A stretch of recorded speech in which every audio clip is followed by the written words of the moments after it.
And I hold a District 3 position as an elected official. Position is school board member of Evergreen Public Schools. Abby, could you go down the list for me? Yes, of course. I'm just going to do a roll call.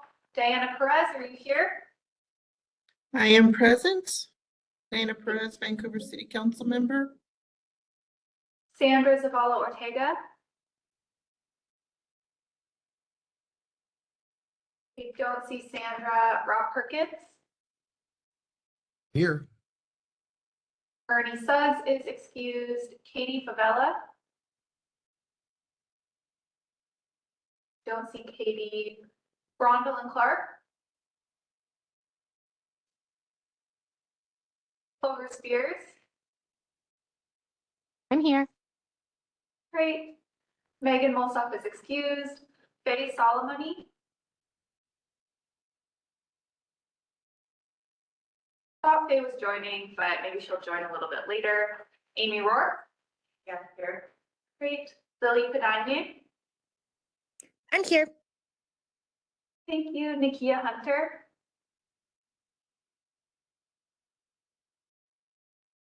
Melanie Green. Here. Thank you. And Brittany Lassane. Here. All right. Thank you, everyone. And I'll pass it back to Rob to get us started with the presentations. Okay, because there are no action items on the agenda, a quorum is not required. Thank you for attending. Our first presentation today comes from Outsiders In about the St. Paul Men's Shelter. Just by way of preface, we have 10 minutes allotted for each of these presentations, but I'd ask you to complete your presentation in 5 to 6 minutes so that we have time for CAAB members to ask questions. With that, Outsiders In, are you ready to begin? Yes. Good morning. Morning. My Time name is is yours. Brittany Perez. I'm a program lead for Outsiders In, and it's a pleasure to be here with you this morning. I'm here to speak on behalf of the funding for the men's shelter at St. Paul's Lutheran Church, where we are honored to provide shelter to 25 men each night. In 2020, St. Paul's Church asked if we could support the continued operations of the wintertime men's shelter through all the other seasons to keep the open year round, and we did. Today, we are here to continue to ask that work be able to continue with your support. As you consider adopting funding opportunities before you, I would like to share with you what makes Outsiders In mission aligned with the peer difference and some of the successes that we have had. Our lived experiences and grassroots collaborations lead us to our mission to lift people out of homelessness through advocacy, support, and resources, while serving the community with integrity, transparency, and respect. Since going all day on weekends and holidays, shelter staff have been able to gain even more time for individual care coordination support. In partnership with Swatch, we brought the Health Connect Pathways Care Coordination into our shelter programs to document our social and health service referrals and progress. This helps us to support people in stabilizing by working on longer-term housing goals with their plans of action, life skills, transportation, communal chores, and daily routines. In those routines, we foster connections and community building. We have weekly house meetings where we keep everyone in the loop about the things happening and take a deeper dive into topics where they learn more about themselves and others in the room. We celebrate birthdays, achievements, and each other on a regular basis. Through this connection, trust is built so guests can successfully connect to internal Outsiders In and external community partner programs that are embedded in the community to be responsive to the individual's emerging and changing needs.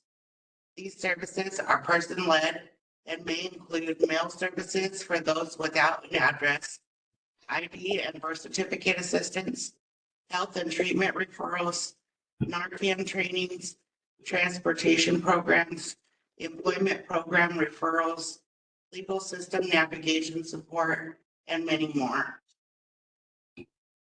Organization-wide, Outsiders In has had a vibrant list of over 287 meal-trained volunteer cooks who have helped us serve over 16,000 meals to all of our shelter guests in 2024. The St. Paul's program meal portion of that number was 4,250. We are very grateful for these caring individuals and the church groups who come together to support these programs. We help them connect with food worker cards to stay up to date on the latest health information, and we appreciate them with every meal that arrives warm and ready to eat. And there's more. Beyond the meals, our caring community of supporters continue to show up in big ways. Recently, over this last contract period, we've made significant improvements to the space with volunteer and community foundation support. The LDS West Side Board volunteers came out and helped give all the dorms and hospitality areas a fresh coat of paint.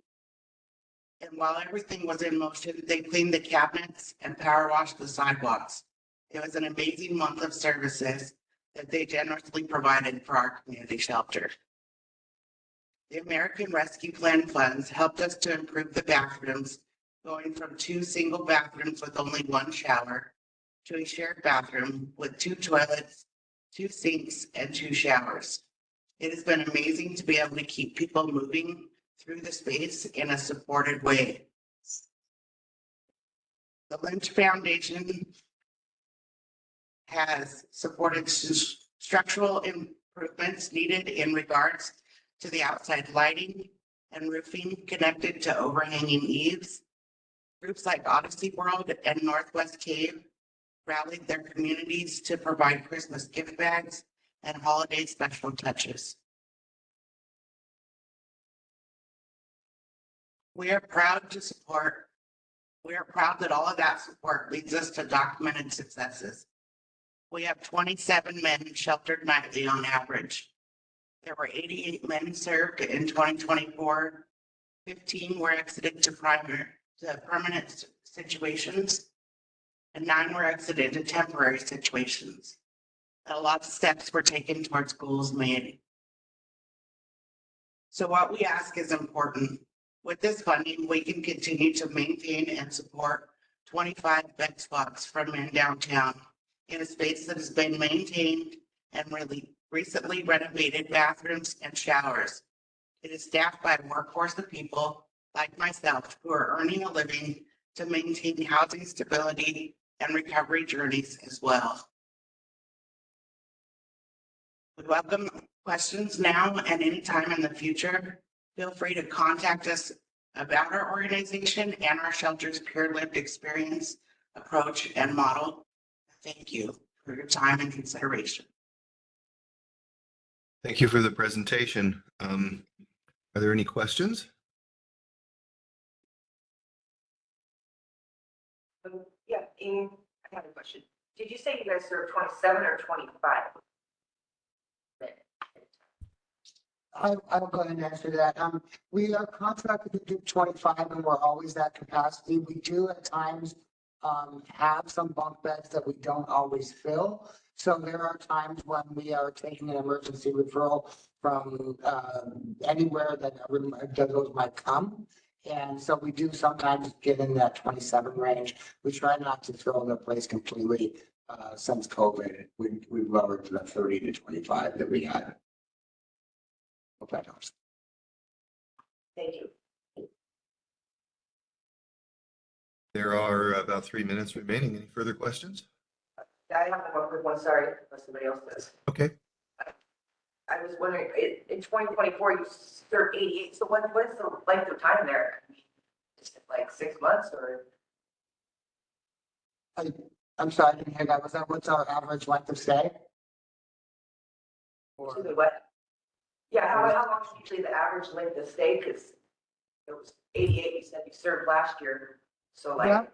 That will always kind of tend to fluctuate depending on some of our more vulnerable and long-term residents who don't necessarily are waiting on social security and other determinants to come through. So we've had residents up to 2.5 to 3 years, and we, also have residents graduate within 30 days. So it does fluctuate a lot sometimes. Think we're average 60 to 70 days. I think we're averaging right now about 70 to 75 days.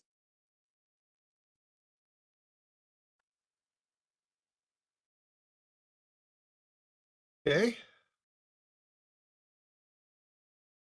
Any further questions from anybody?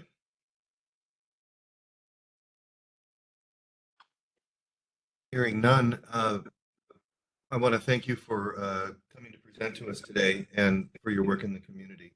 We appreciate the time you're taking. Thank you. If the YWCA is ready, the next presentation is YWCA Clark County for their emergency domestic violence shelter.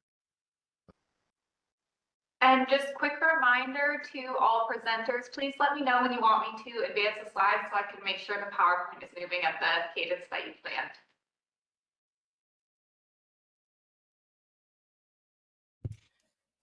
planned. Good morning, this is Beth here with YWCA Clark County. I am seeing if I can get my video camera to work, and it's being a bit slow. So I think if I freeze or if you all lose me during the presentation. Okay.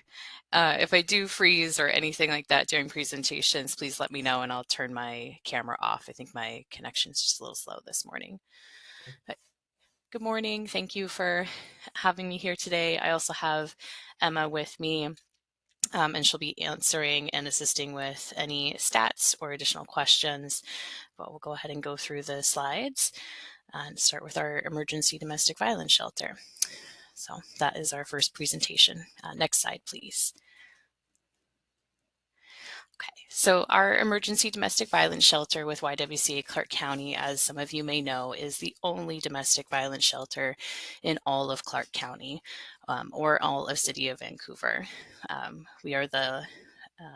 We've just celebrated our 50th year as Safe Choice Domestic Violence Services and 30th year as shelter operator in Clark County. And through that whole time, we've been the only emergency domestic violence shelter facility. We operate a secure 24/7 shelter with trained staff of facility shelter that, sorry, our shelter provides services for adults and children. We serve survivors with active safety concerns and high lethality domestic violence risk. We're the only domestic violence shelter in Clark County. Again, we are dedicated to prioritizing Clark County survivors. We need higher levels of county funding to support this prioritization. So we're thrilled that we have this opportunity to apply for funds and help potentially match up our funding with the population served. So 75% of those sheltered in 2024 were from Clark County. County currently funds 11% of total shelter operating budget. So this request would increase that proportion to match. So 11% funding compared to 75% population. And that does continue to be a trend for the last several years, and we're dedicated to maintaining those numbers. In 2023, our renovation increased the number of total fixed beds from 31 to 44. This does not include our portable cribs and bassinets for infants and toddlers. Those will be available beds above the 44 fixed beds in bedrooms. We increased funding needed to staff increased bed capacity appropriately. So with additional bed capacity serving more people, our budgets are going up and our costs are going up. Our shelter advocates, we have 2 homeless crisis response system or Clark County funded FTE currently providing unique domestic violence specific services, and there's a list below. So our domestic violence advocates with safe choice programs in all 3 areas, including shelter, are trained certified domestic violence advocates in compliance with Washington state codes for DV services. Next slide, please. Here's some pictures of our shelter. I apologize, we won't be able to share a lot of pictures of participants due to safety concerns, of course, but we wanted to include a few after the remodel. So you can see that there's a picture of a bedroom. Most of the bedrooms do have bunk bed options. The larger bedrooms have single beds also that are not bunks. We can also adjust the room sizes. We have a few conjoining doors. So if we have like a family of 9, we can open up double rooms and make that family comfortable in a shared space with multiple bedrooms and added closet space. There's also a picture over of our dining room that's next to our kitchen and of our children's play area where we have our child activities and services. Also features a lot of arts and crafts supplies and an air hockey table, courtesy of Vancouver Housing Authority. You can go ahead and go to next slide. So this is some information from our current fiscal year to date. So this is not a complete fiscal year. That little asterisk is just noting that. I'll let you all kind of peruse the information here, but a few highlights so far that we do typically exceed our exits to permanent housing compared to the county identified goal. We're usually well above the 50% mark. You can see we have some variation from 52%, 86, 59, and we are typically always above that 50% mark for our goal. We have served 90 individuals in shelter, or sorry, 94 individuals in shelter. Our goal was 90. This typically we can exceed this goal. It depends on how long people stay in shelter, and we're using our projected length of stay based on previous data and previous stats. We have 91 individuals referred to mainstream services, 26 folks who've received survivor-focused legal advocacy, 36 folks who've received individual advocacy services, 88% of folks have reduced barriers to housing, 55% have maintained or increased income, and then we have 42 folks exiting to safe and stable housing. Next slide, please.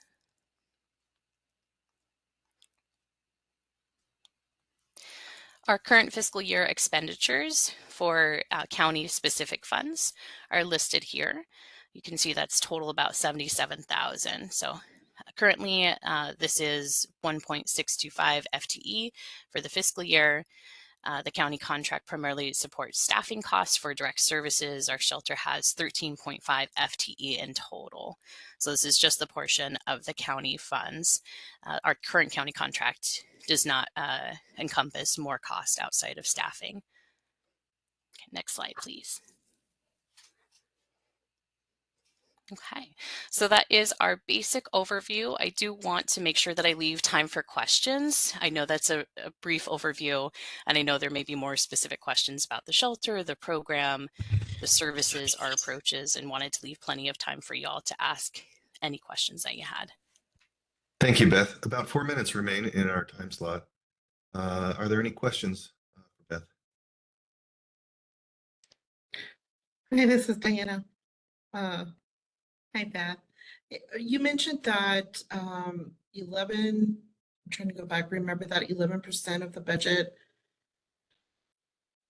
Can you go back to that first slide? I just wanted to get a better sense of the operating costs there. Next slide, I think. There you go. Hold there. There you go. So the county funds 11% of the total shelter operating.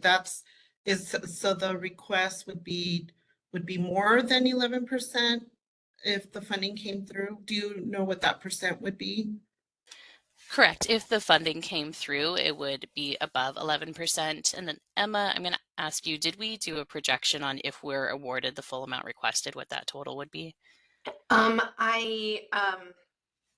Off the top of my head, I do not know. However, I can do Okay. some very quick math, probably in about 30 seconds. Okay, so, no worries. And then the 75% sheltered from Clark County, where's the other 25% from? Emma, do you want to answer for stats? Yes, yeah. So we do sometimes, a large reason, of course, that the majority are from Clark County, but we do have folks from neighboring counties. So Skamania County, Cowlitz County, specifically, we are partially funded by the state, and the state does require that we, if we have the capacity, that we can shelter folks from other surrounding areas, and that's an especially important part of our program when it comes to things like safety concerns. So we want to make sure that we're taking into account certain folks might not be able to be sheltered in their immediate neighborhood or the place where they were living prior to entering shelter, because it's simply not safe to do so. So that's something that we also are always really particular about when we are screening for our shelter. We are making sure that we are asking folks, if remaining in Clark County is safe for them to do. We do not disclose the location of our shelter to folks until they are accepted, but we can kind of give them a general sense of like, is this area or this neighborhood safe for you? So other places throughout Washington. And then Emma, Okay. can you talk specifically about the City of Vancouver portions, if you have that? Yes, that percent of the operating budget, how much of that is City of Yeah, Vancouver? so we are partially funded by City of Vancouver as well. I think that percentage right now is about, and Beth, please correct me if I'm wrong, but I think it's around 50% is the majority of folks are coming from City of Vancouver, which does make sense because that is where a bulk of the population of Clark County is residing. Sure. And we do have current City of Vancouver contracts and help with prioritize and outreach for City of Vancouver partners operating safe stay shelters, and other efforts by City of Vancouver to try to make domestic violence shelter available. And we do specifically list those in our messaging to community partners when we have shelter openings. So the vast majority are Clark County and City of Vancouver, with the smaller portions coming from other portions of Clark County, other portions of Washington State as well. Okay. And we also last question. Oh, sorry, go ahead. Go ahead. I was just going to say, we do want to honor folks when they do enter shelter. A lot of folks don't want their children to have to change schools. They want to still be able to make it to work and things like that. So that is why we do see a decent amount of folks from Vancouver. We want to, of course, balance safety concerns, but also making sure that people are able to kind of maintain some normalcy for themselves, for their children. So yeah, I would say absolutely about 50% currently from Vancouver, and just keeping in mind safety, of course, but also supporting folks, and if they want to, to be sheltered in a place where their kids can continue at school and they don't have to kind of uproot them and that kind of thing. And so just to reiterate, 50% operating budget from the city and then 50% sheltered normally from the city. Sorry to correct that. So the population served from City of Vancouver is around 50%, with if we're funded at the request level that we made to City of Vancouver for this coming fiscal year, we'd be about 40%, which is our about our current funding as well. So again, so 40% funding to 50% population for city, and then 11% current funding to 75% population in Clark County overall. Gotcha. Okay. Thank you for that context setting. Actually, your answer led me to a question. If it's all right with everyone, if we go a minute or two over. Yeah. I guess my first question was whether or not you've had to turn away people over the years due to space concerns. Second one had to do with children. Is that, do you have a linkage with the school districts to access McKinney-Vento transportation services?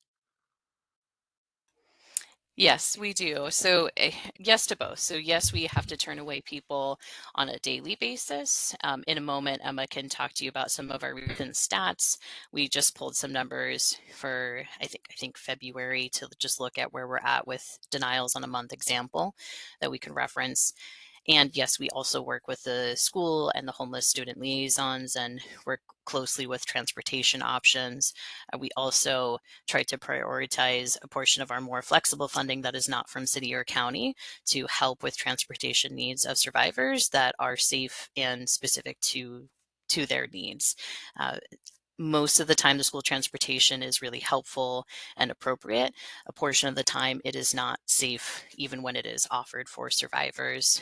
There's just different needs of survivors that are not common amongst other shelter participants in the community and other folks who are accessing shelter. And it's essential that we have services that are set up to meet their needs and keep people safe.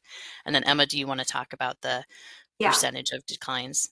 Yeah, so I just have some quick numbers. In February, we had 97 unmet shelter requests, meaning that we had 97 calls to our hotline of people requesting shelter that we could not accept. The majority of those are due to our shelter being at capacity, so we did not have space.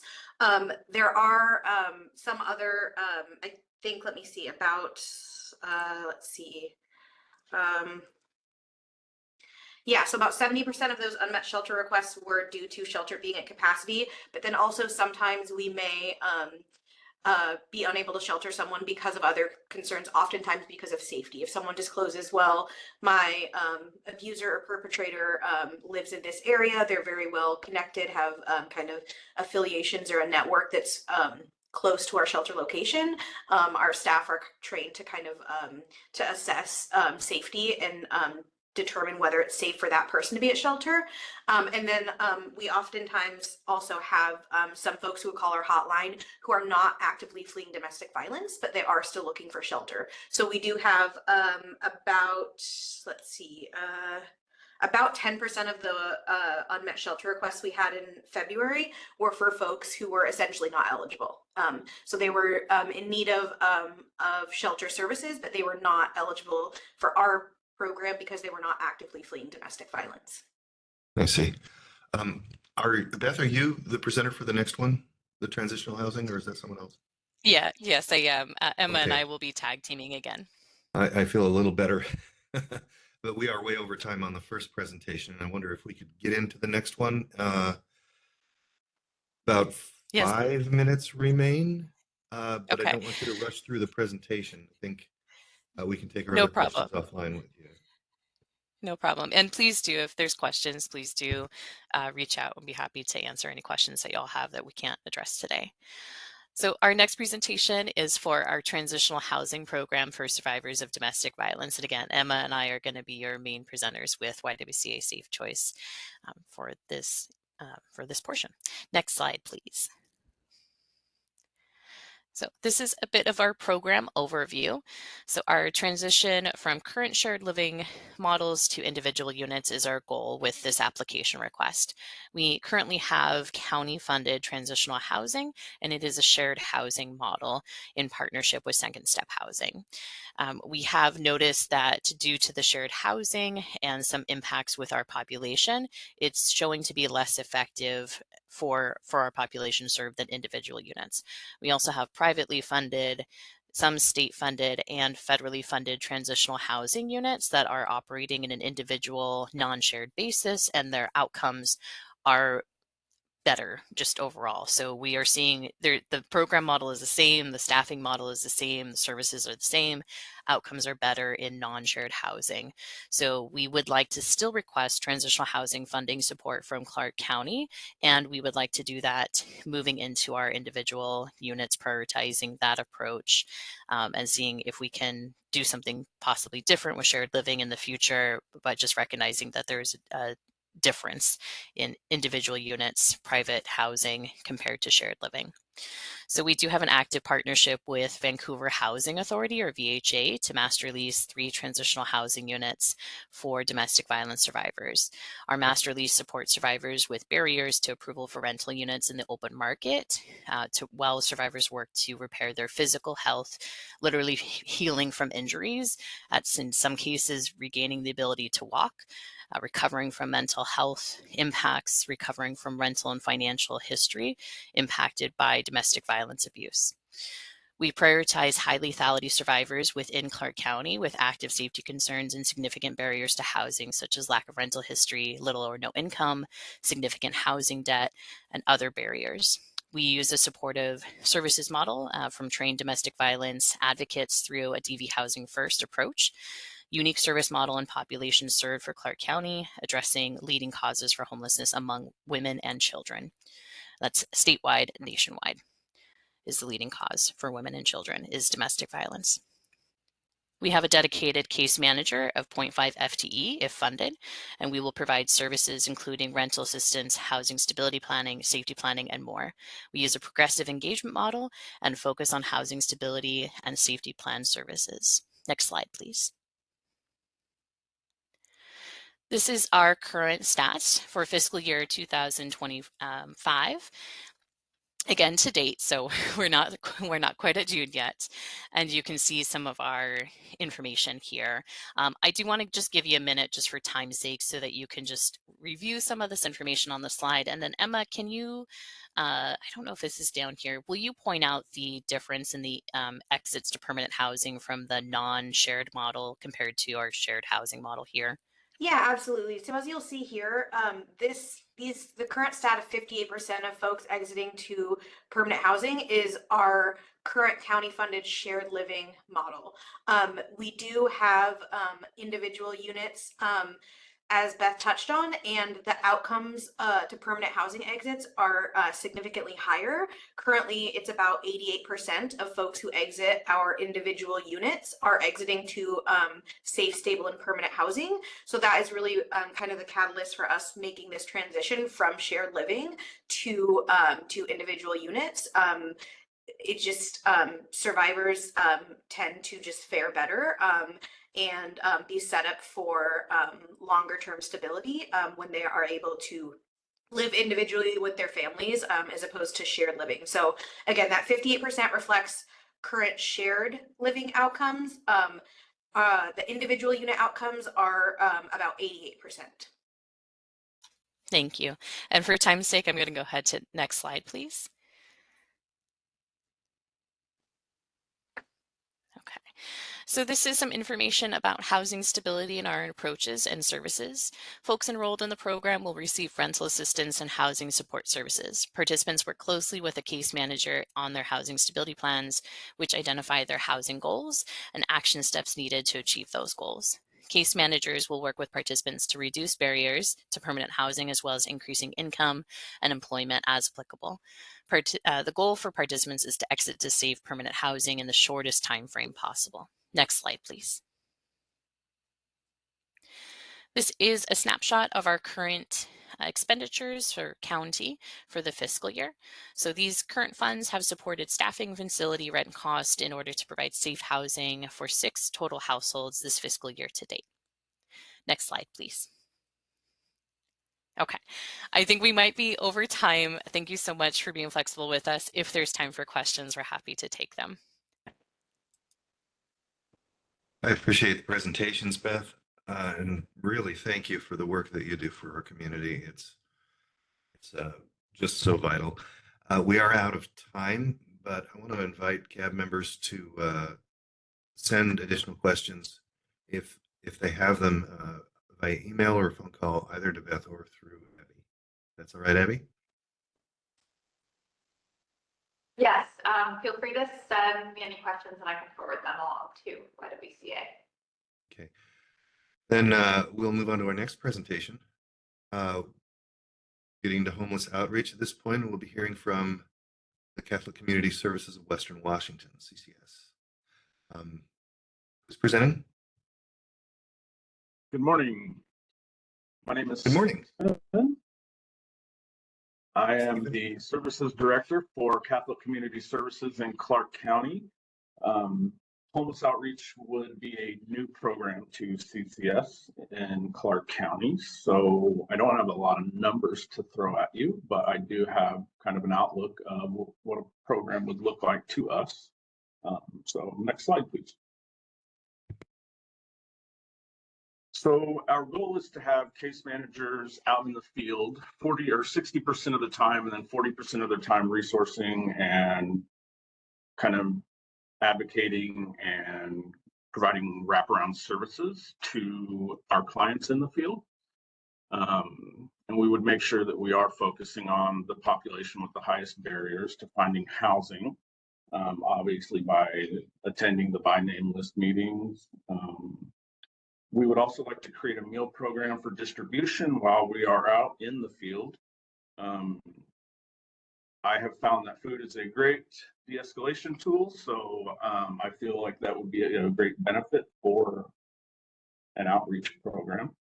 And then creating a scope program. This is in 2020, the United Way and Starbucks actually partnered together to create a program to where outreach workers were allowed to base themselves at local Starbucks locations as a point of a place where people in the community would know where they were at a scheduled time. So it has been beneficial to building relationships for that outreach program. So we want to create that within Clark County as well. Next slide. The training that all of our staff receive is obviously motivational interviewing and trauma-informed care, mental health first aid. We are getting ready to implement a dedicated specific training program for our homeless services staff through Relias. We all also are attending DEI training. CCS has hired an outside consultant for our DEI training that all of our staff have to attend. Workplace violence prevention. This is basically a de-escalation training that we give all of our homeless staff. It focuses on really de-escalation, how to approach people, body language, and things like that. And the CPI training right below it, it is almost the same training. There's a little bit of differences as far as the communication goes. But CCS pays for our local homeless staff, to our division staff, to teach these classes. So next slide, please. Partnerships, obviously, we would partner with Council for the Homeless for the coordinated entry. Columbia River Mental Health, we've been in contact with them regarding behavioral, mental, and physical well-being. And then we have access to our own family behavioral health team down here in Clark County as well. Next slide. That's it. Thank you. I'll be happy to answer any questions if you have any. Are there any questions for Stephen?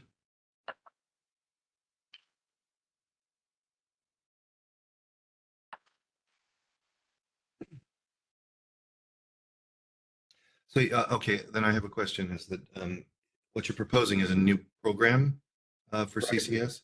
Right. And that consists of $492,012. Consists of, that creates an ability for you to hire some case managers? So we will have 3 full-time case managers, 1 full-time lead case manager, and then there would be a partial allocation to our management team. Partial allocation. You've established a partnership with Columbia River Mental Health. Could you talk a little bit about contingency plans if their fortunes go further in the direction that, well, I've seen the paper. So we do have a pretty close relationship with Columbia River Mental Health. They are a landlord of ours at Bertha's 2. We have been in contact with them. Everything that they're telling us, everything is going to be okay. So Okay. There will be a time period, I assume, from what I'm being told, there will be a time period where it's kind of, they're in a crunch, but they're going to pull out of it, I think. Appreciate you commenting on that. Really grateful for the work that and organizations like you do in this community. Thank you. Can't let that go unsaid. Thank you. Are there any other questions for Stephen? Hearing none. Thank you for the presentation. Thank you, Rob. If Council for the Homeless is ready to go, we can begin now. Yeah, hi everyone. Hoping that you can hear me. My name is Natalie. I'm the outreach manager here at Council for the Homeless. And if you are not familiar with Council for the Homeless, we're a nonprofit agency who provides solutions and leadership and advocacy here in Clark County, and partner with various other agencies in the community. So I'll be talking a little bit about our program in Clark County. We can go ahead and go to the next slide. So what I have here is a little bit of an infographic of our point in time count that happened in January 25th of 2024. So this is not the one that happened in January of this year, but it does give us a little bit of an idea of numbers in terms of homelessness in Clark County. We did see an increase of 5% from January of 2023. And particularly, I really want to highlight our percentage of people of color experiencing homelessness, which is 39%, and 19% of Clark County population make up people of color. So there's a little bit of disconnect there, and we're proactively just looking into how to better serve and make services accessible to those communities that may have some accessibility barriers or challenges. So also just want to highlight that among the 1,366 people experiencing homelessness, about 146 of them were children, families with children, 87 of them young adults between the ages of 18 and 24, as well as 6 unaccompanied minors, which is under the age of 18, 110 seniors, and 39 veterans. So we can go ahead and move on to the next slide. So what is coordinated outreach? Coordinated outreach is essentially a couple of various different components that come together in an effort both in Clark County in partnership with other outreach agencies as well. We are a response team. We have 2 full-time employees currently. We also have a total of a team of 4 in collaboration with the city as well. But what this team does is a lot of coordination, a lot of community effort. We respond during severe weather.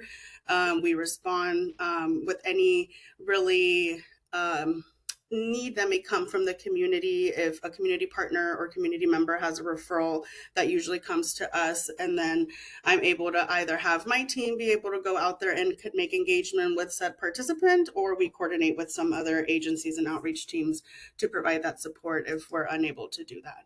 So it looks like a lot of coordination among our team and other agencies to be able to make the services that we offer in the county accessible to hopefully everyone, or at least trying to reach those that are high vulnerability or higher needs, and being able to connect them with the system if they aren't already doing so. We can go to the next slide. So our team out in the field does a lot of this response that I was just mentioning. We meet participants where they are. We have consistent engagement. Our team particularly is able to service the county, which means that we can go within city limits and outside of city limits. So there's a lot of collaboration with other teams that are also able to go out in the county. Most recently, we had some really successful collaboration for a high needs participant with the host team. And so, collaborations like that to be able to connect with people. In terms of services, our team is trained to do housing assessments in alignment with what our coordinated entry process is. And so we're able to provide those assessments out in the field with participants. We often find individuals have difficulty making it into our office, and we don't want to create more barriers for them. So being able to be client-centered and trauma-informed in these practices so that we can meet individuals, eliminate barriers, and provide that move-in support and housing navigation as needed. Also, just keeping in mind that, participants are in survival mode, and they're going through a lot of different challenges. And so being able to meet them where they are and just stay consistent so that we can support them every step of the way. Sometimes that takes longer for some individuals, and for others, it might be a little bit of a shorter time of case management. We can go ahead and go to the next slide. So in terms of our community, we host the Coordinated Outreach Work Group, which I facilitate. This is a once a month meeting that we have with other outreach teams and peer supporters. So they get together once a month, and we are able to discuss some of the challenges that we may be experiencing in the county, ways that we can support each other, ways that we can coordinate, ways that we can bring visibility to our by name lists or individuals that we may be trying to locate, opportunities for training, and opportunities for also having speakers of the community come in and engage with the outreach workers to be able to talk about the services or programs that they may be able to offer to the participants that our outreach workers may be working with. Along with that, we try to support any other community event or any other community event or thing that may be going on where we can provide additional support. We recently had the Project Homeless Connect earlier in January in collaboration with the Point in Time Count. And oftentimes we're able to go and support other community partners and table at their events so that we can either provide resources or be able to provide at hand housing assessments if the time allows and there's capacity and whatnot. And then along with everything else, just being able to share resources and enhance public awareness around homelessness. What are the layers of that, and how can people in the community better support their members of the community that are currently unhoused? We can go to the next slide.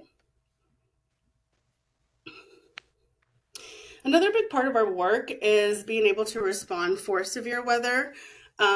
We at Council for the Homeless call severe weather for both winter and summer, and really it's not just related to maybe heat and cold, but maybe it has to do with anything else that may be encompassing the relation of how it impacts our community. So we do a lot of response there and being able to do coordination with other teams so that participants can have that support if needed. It looks like that we are kind of hitting into time here. So, and I think this might be my last slide, but we can go ahead and go to the next one and maybe some questions. Really, the other thing that I just wanted to mention is our team is all about being able to create bridges so that people of other agencies can walk them along with us and be able to support other agencies through collaboration and be able to end this mission of, or have this mission of ending homelessness be one where is a collaborative with the community and not one that we're doing on our own. Kind of ending that quickly and making sure if there are any questions that those can be answered as well. Thank you, Natalie. Are there any questions? Hi, this is Diana. Have you all received the Chickies cultural competency training or cultural training? Yeah, so my team did participate in that training, and actually one of our team members is also Chuki, so she provides a lot of support to that community in collaboration with Sakura 39ers as well. Okay, all right, thank you. And then I just wanted to verify that, is this this request is for continuation of your current efforts, right? Yes, that's correct. Are there any other questions for Natalie?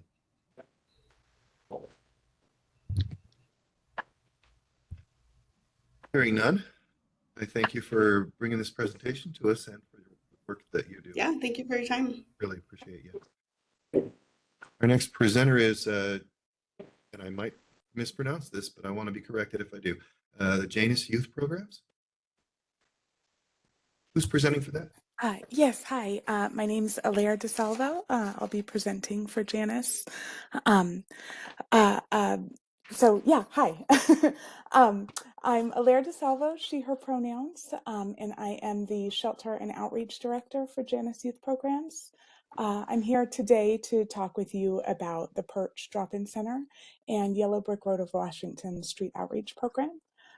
Next slide, please.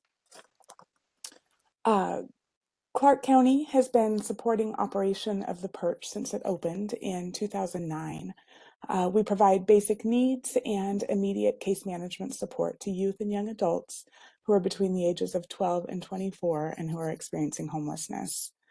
This particular grant request is seeking to continue funding for the Perch, as well as to expand the flexibility of the program during this time of tightening budgets. Prior to the pandemic, the Perch and Yellow Brick Road of Washington had between 4 and 5 outreach workers at any given time who could simultaneously divide their focus between stationary outreach at the Perch and street outreach in the community.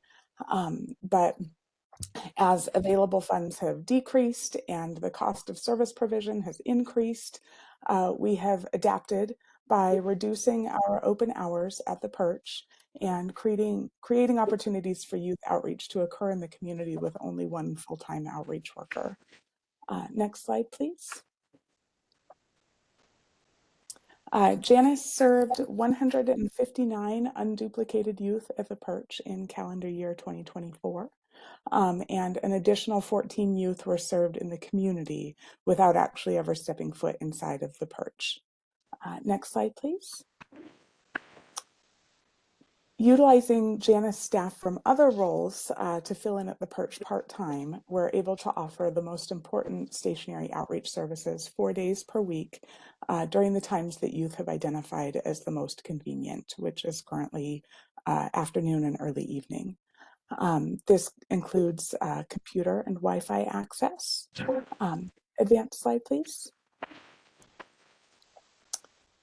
Meals, including special holiday meals. We partner with our shelter program, Oak Bridge, to provide large meals at like Thanksgiving, Christmas, and a special springtime meal as well. Advanced slide, please. We also have a shower, a special shower room, so youth can come in and take a shower as needed during Perch open hours. Next slide, please. And we also offer on-site laundry facilities, and we have a donation-based clothing room as well, where young people can come in and get what they need to wear out in the community, whether it's keeping warm, keeping cool, or getting clothes to prepare for like a job interview or something like that. Youth may also receive mail at the Perch, which is particularly important for providing an address to a new employer or for receiving payments from government assistance programs like SSDI. Next slide, please. 31 youth in 2024 were able to maintain or increase their income with this support from the Perch. Next slide, please. Most importantly, the Perch is a safe space for young people to build healthy relationships and explore their options for safety and stability. Next slide, please. It's also a safe and familiar location for community partners to come in and meet with youth to discuss employment, housing, legal concerns, or health needs. Next slide, please. 114 youth were connected with mainstream community resources last year to improve stability and access to housing.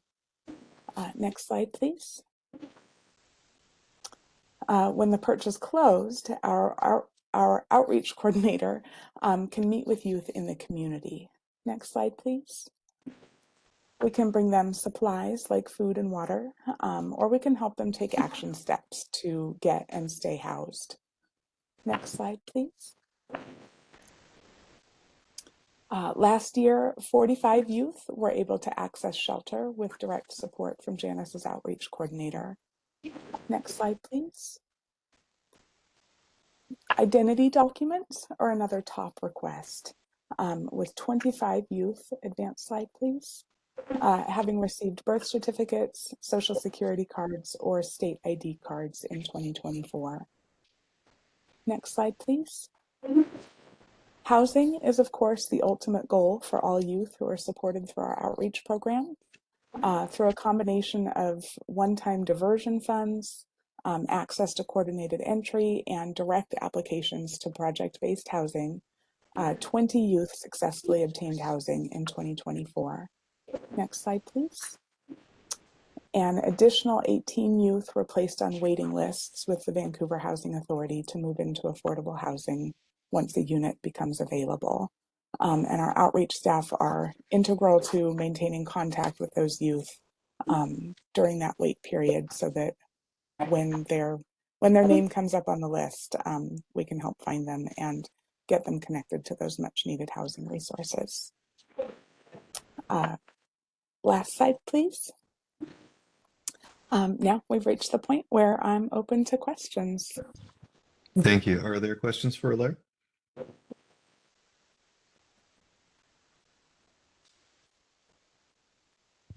So the request is for $150,000. Is that to add some resources or continue resources?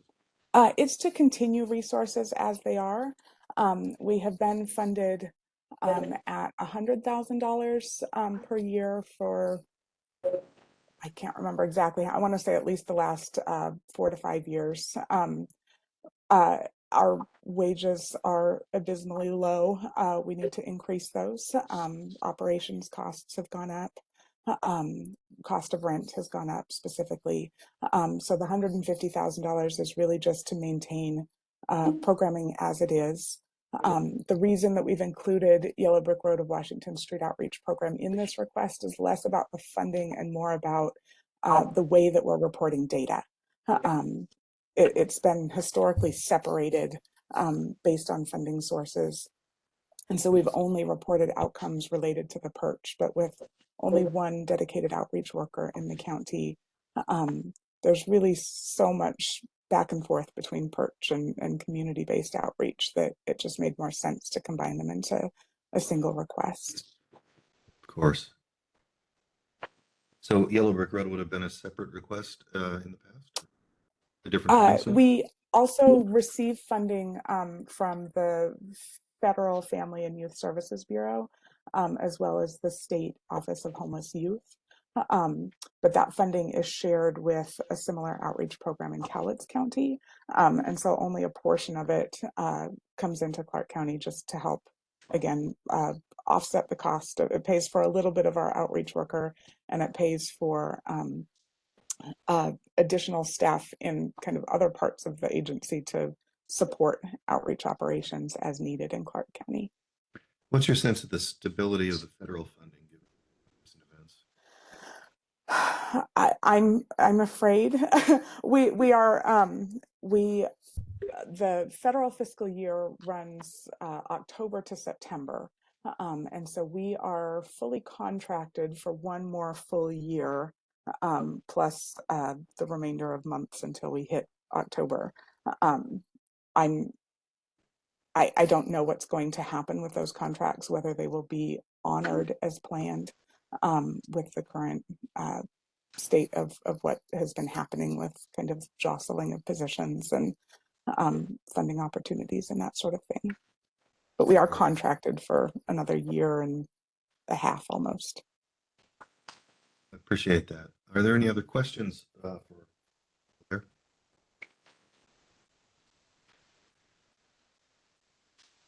Hearing none, thank you for the presentation. And it's pronounced Janus Youth? Yes, that's correct. Appreciate that correction. And the work that you guys do for our youth. So much. Thank you so much. Okay, we're about 4 minutes ahead of schedule, but if New Life is ready to go, begin.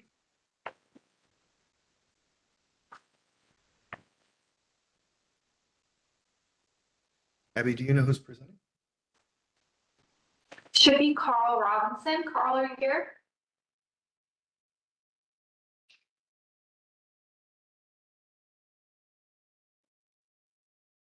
I'm not seeing Carl on the call, so we can go ahead and move to the next presentation. Is Outsiders in here to present?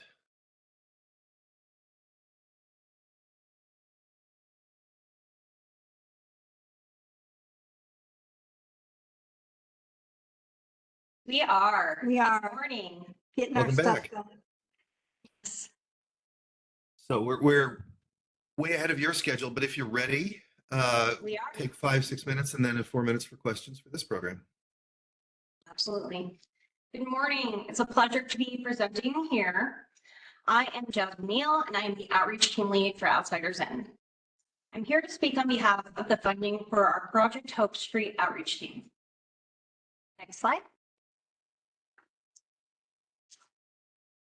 Project Hope Street Outreach is Outsiders In team of peers and recovery coaches with lived experiences of homelessness and substance use, now in new chapters of our lives, helping people in our community.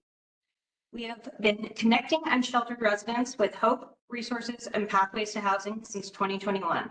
And today, we are here to ask to continue the work with your support. Next slide. It is our mission to lift people out of homelessness through advocacy, support, and resources, while serving the community with integrity, transparency, and respect. We operate on the premise of recovery, that every person is needing to have hope, that recovery from homelessness, trauma, addiction, and mental health is possible, no matter where they live. Next slide.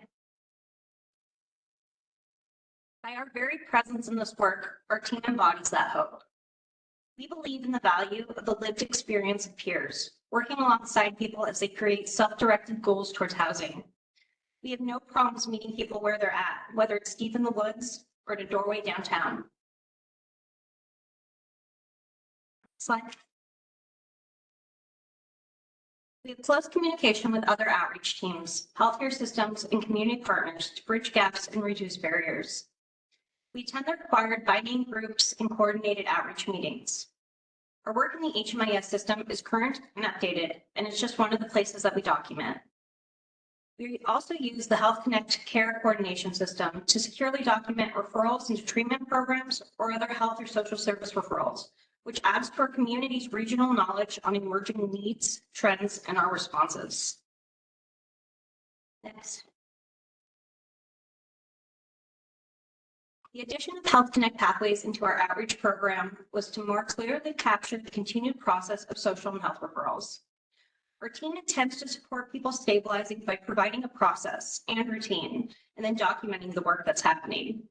Each person's housing stability plan includes things like life skills, health appointments, and daily routine improvements. Next one. So how does this all play out outside of documentation in real time? It starts with basic needs: hygiene products and supplies, food, water, and other emergency supplies, shelter items like tents, sleeping bags, garbage bags, and other seasonal supplies like hand warmers, sunglasses, and bandanas for protecting your head or face in the wildfire seasons. Then with consistent and regular visits, we try to establish strong relationships with the individuals in our community. Listen to their concerns, provide information and resources, helping to create natural support networks and advocating for long-term housing-focused solutions. In this progressive engagement, trust is built so that they can successfully connect to internal Outsiders In and external community programs that are embedded in the community to be responsive to the individual's emerging and changing needs. These services might be support for shelter access or safe stay applications, knowledge on safe locations to be, mail service for those without an address, ID or birth certificate assistance, health and treatment referrals, empowerment for employment, or legal system navigation support. What makes our approach unique and effective? Our peer support model, using our lived experiences to connect authentically and build that trust. Being housing focused, prioritizing housing outcomes while meeting immediate needs. Having integrated partnerships, working collaboratively within the broader system of care. Next slide. Our team has helped clients overcome complex barriers, including supporting clients with trauma histories, coordinating care for those with cognitive impairments, helping clients navigate substance use disorders, and supporting mental health needs. Next slide. We have successful program outcomes. In 2023 and 2024, We exceeded our annual service goal with 140 clients served, and every one of them were connected to mainstream services, and they maintained or increased their income. Altogether, we were able to increase positive exits from 50% to 56%. And we strengthened support for those connecting to the homeless community court by attending as a team every week. Next slide. So as you can see, this is important. With this funding, we will be able to connect people in encampments and on the streets to their next steps in their journey. We will be able to compassionately continue our county outreach efforts, especially as ordinances and laws evolve around the unsheltered homeless, while providing employment opportunity to be able to continue offering quality lived experience modeled services in our community. Next slide. We welcome questions now and anytime in the future to contact us and learn more about our organization. Thank you for your time and consideration. Thank you. Abby, do we have about 2-3 minutes? Yeah, people can go ahead and ask questions. Are there any questions?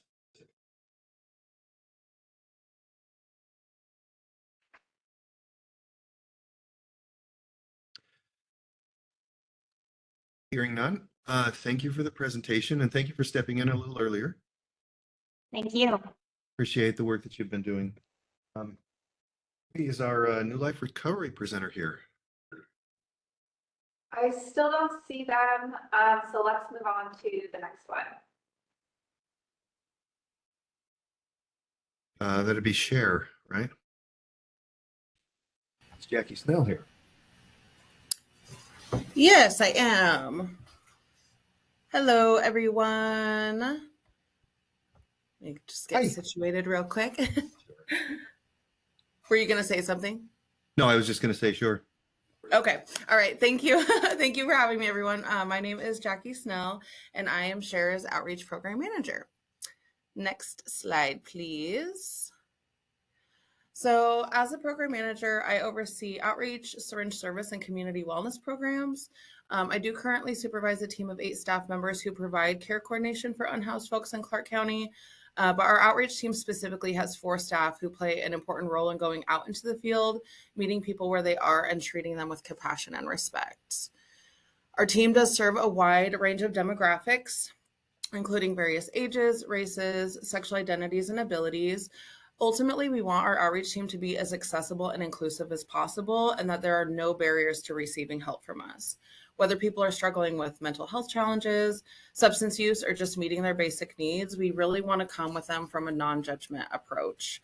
And we want to work to break down barriers that help empower them towards a path of stability, really.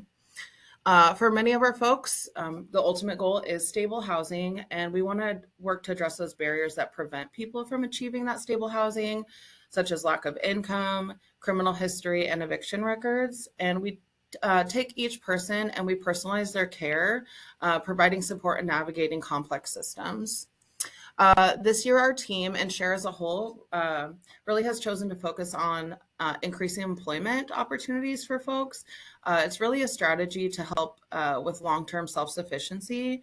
And by supporting people to increase their income, we could use funds for upfront costs like application fees and deposits to really provide that short-term stability so it doesn't hinder success while starting a new job and having to live outside. Next slide, please. So one of the most important strategies that we have as a team is consistency. We want to show up at the same places throughout Clark County on the same days and times every week. This reliability really can build trust. And when people know that we are consistently present, they feel more comfortable and safe seeking assistance. While out in the field, we provide basic needs, such as like snacks and hygiene. Those are so important to getting them met. But more importantly, these really serve as a tool for building rapport, and it opens up the door for more productive conversations. Through this rapport building, we create opportunities to work with people in the long term to meet their goals. We also recognize that supporting people out in the community really requires a holistic approach. This is why we work so close in collaboration with community partners, and these partnerships really allow us to provide wraparound services, making sure that clients are receiving a full spectrum of supports. I would love to share a story of a single female client that shows the impact of collaboration. So while Cascade AIDS Project was conducting testing down at Share House, in which we help find people who want to get this testing, a young female agreed to get tested for HIV and hepatitis C. Unfortunately, the test results did come back positive for hepatitis C. In collaboration with Cascade AIDS Project, during the following days, she worked closely with a team member on our outreach team who helped her get connected to resources and tools for hepatitis C treatment.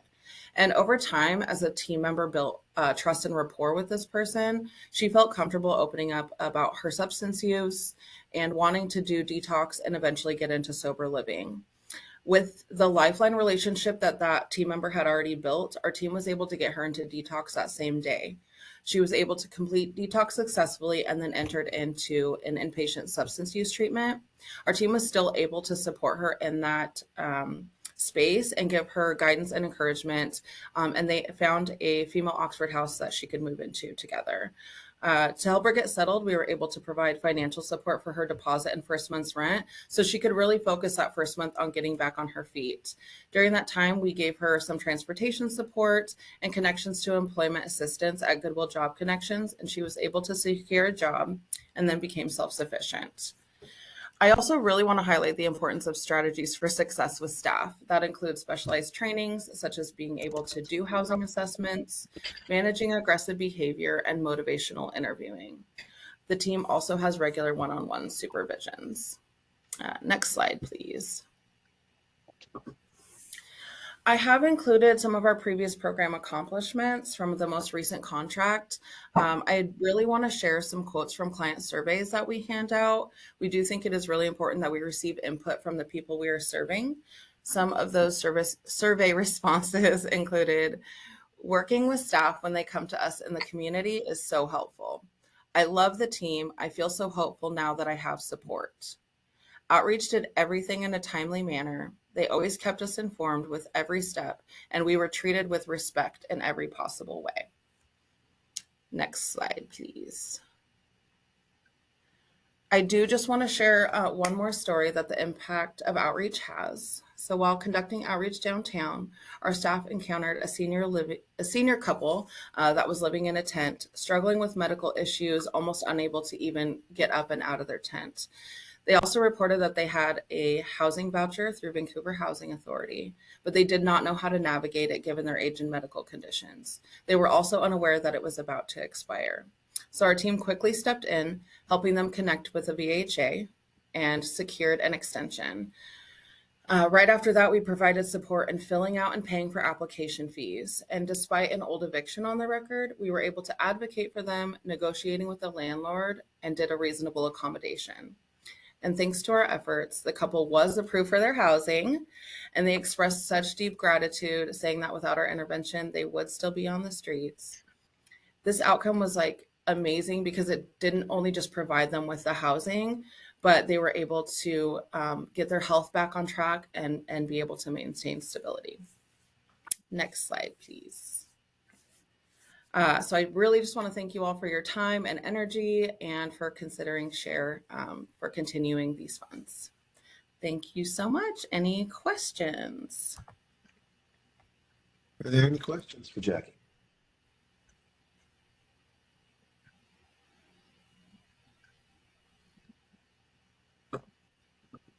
Hearing none, thank you for your presentation. Really appreciate the work that Share does in the community. Thank you, Rob. Thank you all. Thank you. Okay. Is New Life here to present yet? I don't think so. We just reached out to them, but as we notified presenters, if they weren't here at the time of their presentation, then we would move forward. So I think we can go ahead and take our break and come back in 10 minutes. Okay, let's take a break and come back at 10:27. See you then.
Okay.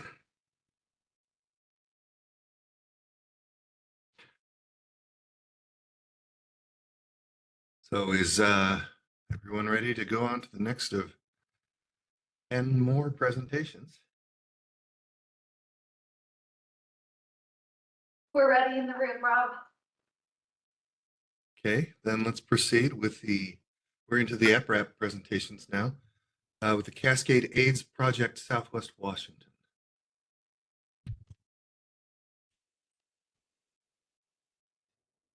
Hi, everyone. Thanks for having us. We are Cascade AIDS Project, also known as CAAB, CAAB in Southwest Washington, and we are going to present on our program for eviction prevention for people living with HIV and AIDS in Southwest Washington.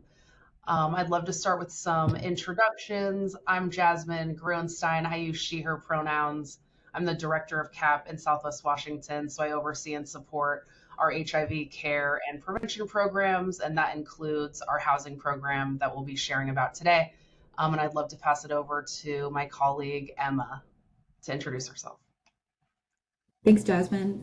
Hi, everyone. My name is Emma Burridge. I use she, her pronouns, and I'm the Housing Services Coordinator for Southwest Washington. I do a combination of direct client work, supporting this program and our other long-term housing program here in Southwest Washington, and I also provide back-end support for our entire housing team. Awesome. Thanks, Emma. And then Adi is also here with us from CAAB. Hi, everyone. My name is Adi Steckel. I use they, them, and she, her pronouns, and I'm the grants manager for Cascade AIDS Project. So I support this program in an administrative capacity. Thanks for taking the time today. Excellent. Thank you. We can move on to the next slide, please. Thank you so much. So I'm going to start with a general overview of what CAAB is as an agency, and then I'll pass it over to Emma to speak more about our housing proposal. So CAAB is the oldest and largest HIV services and LGBTQ+ care provider in Southwest Washington and Oregon. At CAAB, we believe that housing is healthcare. Over the last year, we have offered eviction prevention in short and long-term housing support to 95 HIV-positive clients in Southwest Washington, and that number is growing. Our agency focuses on people of color, transgender and non-binary people, and other marginalized communities disproportionately impacted by HIV, houselessness, mental illness, substance use disorder, and more. Next slide, please.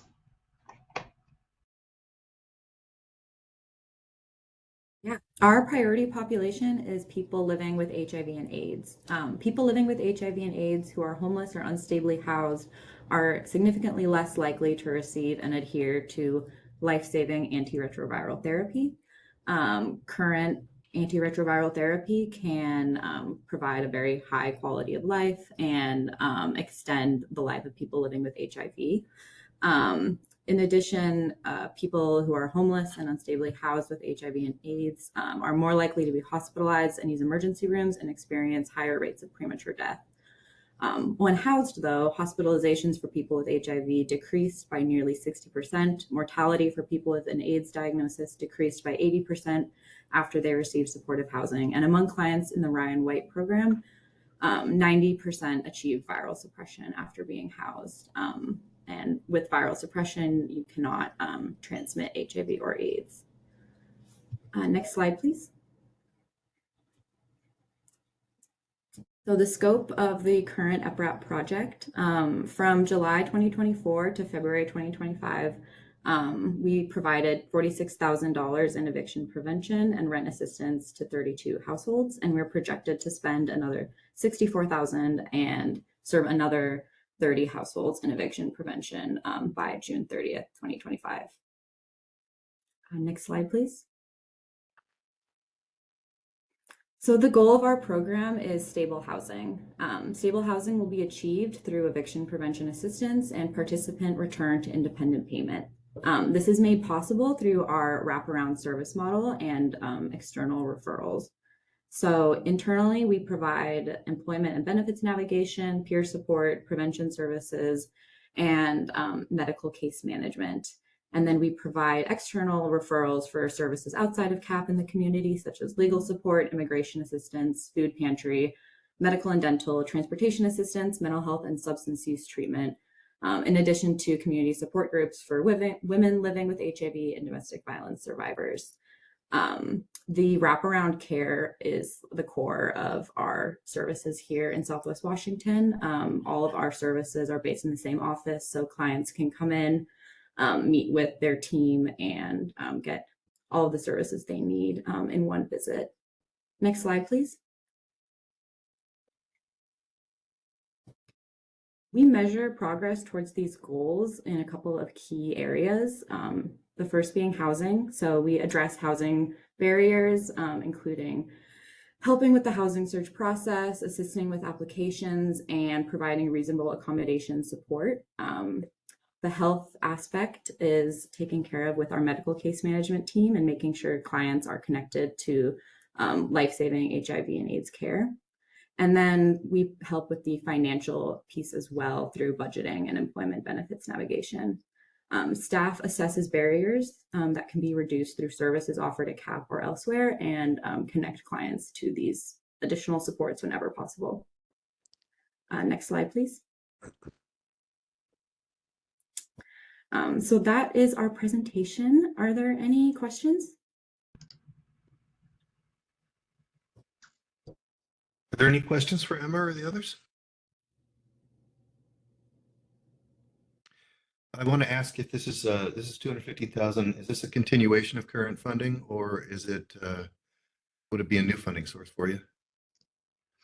Yeah, that's a great question. It would be a continuation. So we do have an established EPREP program already that we have built over the last year, and we'd love to continue that with these new dollars in the new fiscal year. I have a question. Same. How long do you work with the clients? Is there like one? I'm so sorry, I can't quite hear you. How long do you work with the clients? You work with them? The question was, how long do you typically work with each client? Yeah, I think it's an as-needed basis.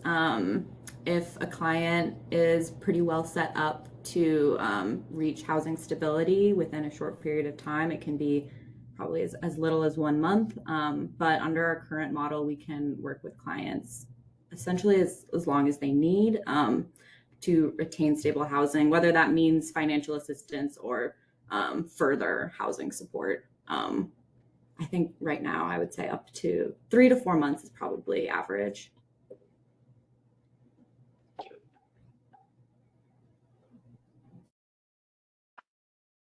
Okay. Are there any further questions for Jasmine or Emma? Then hearing none, thank you for coming to present to us. And, Thank you so much for having us. We appreciate it. Have a great day. You too. Okay, our next presenter will be Council for the Homeless coming back. Hello, I'm Katie Martin. I'm the Finance Administrator for Council for the Homeless, and I will be presenting for our eviction prevention program today. Next slide, please. All right, what is prevention at Council for the Homeless currently? We provide rental assistance for households who are behind in rent and are at risk of eviction and homelessness. Beyond providing this financial assistance, housing specialists engage in meaningful conversations to find solutions to housing barriers that contribute to evictions. Together, the housing specialist and participant create a housing plan that will assist them with sustaining their rent, and prevention services are person-centered and trauma-informed. Next slide, please.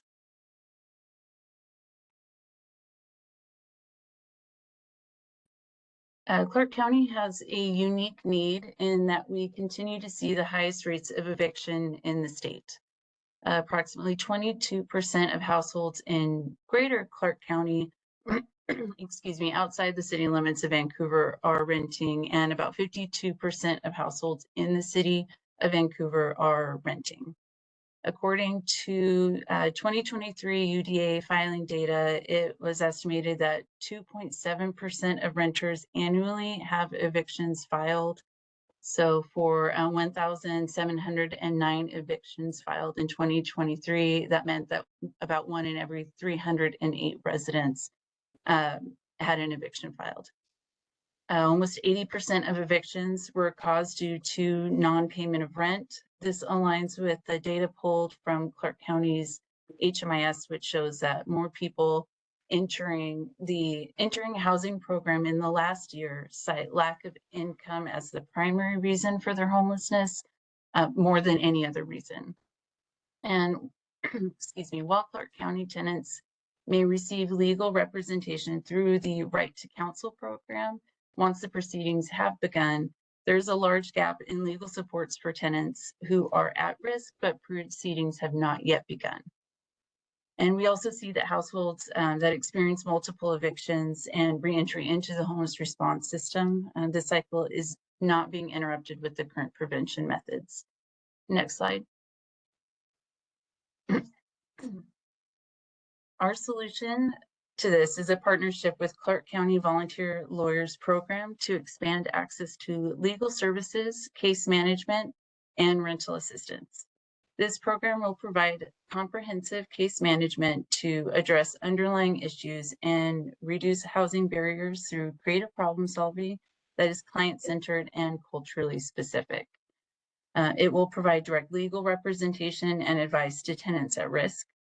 It will also include the payment of rents, including arrears and referral to wraparound services to address root causes of housing instability. This program will also reduce recidivism by tracking evictions through collaboration and data sharing, and prioritizing tenants with multiple evictions and more than one entries into the homeless response system. Next slide, please.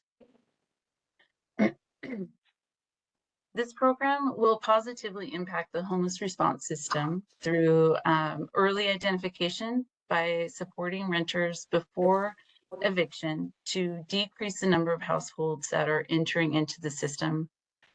It will positively impact through a longer-term solution by providing case management until the household is stabilized and also reduce recidivism. Through the formal collaboration with CCVLP to increase access to legal supports, wraparound services, and financial assistance, and through system expansion by increasing the system capacity and sustainability of eviction prevention services. Next slide, please. Excuse me. So that is my presentation for you today. Do you have any questions for me? Any questions for Katie? Hi, Katie. This is Dana. I do have a question.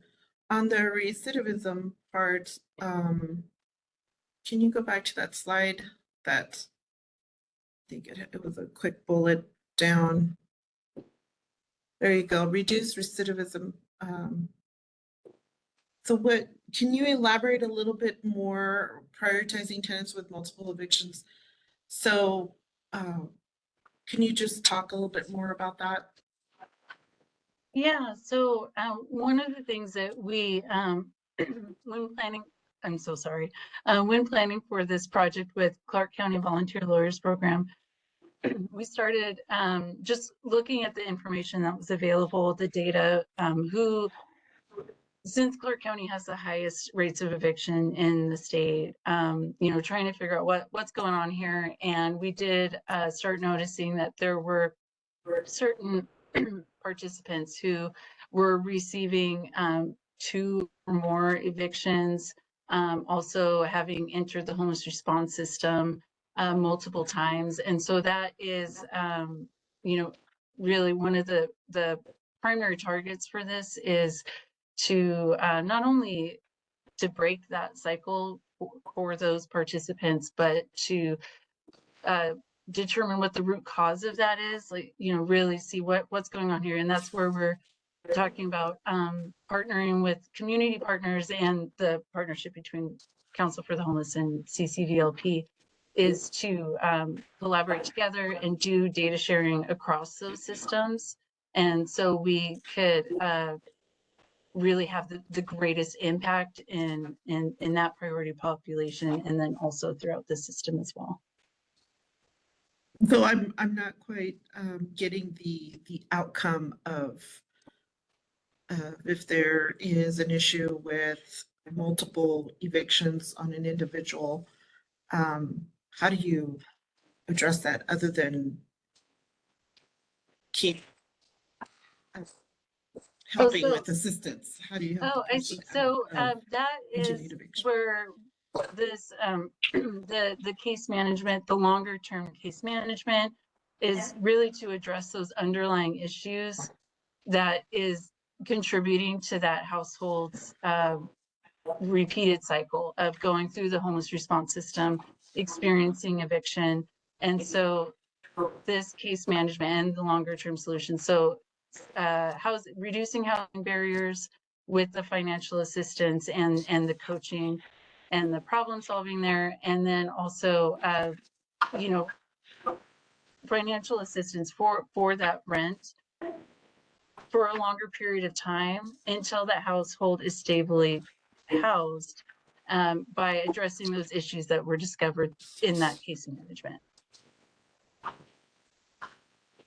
Okay, thank you. And so each household is unique, and so it really that housing specialist is there to provide that case management to support, to help figure out what those issues for that household are, and then work together with wraparound services and other community partners to address those issues that have been causing that repeat that high recidivism rate.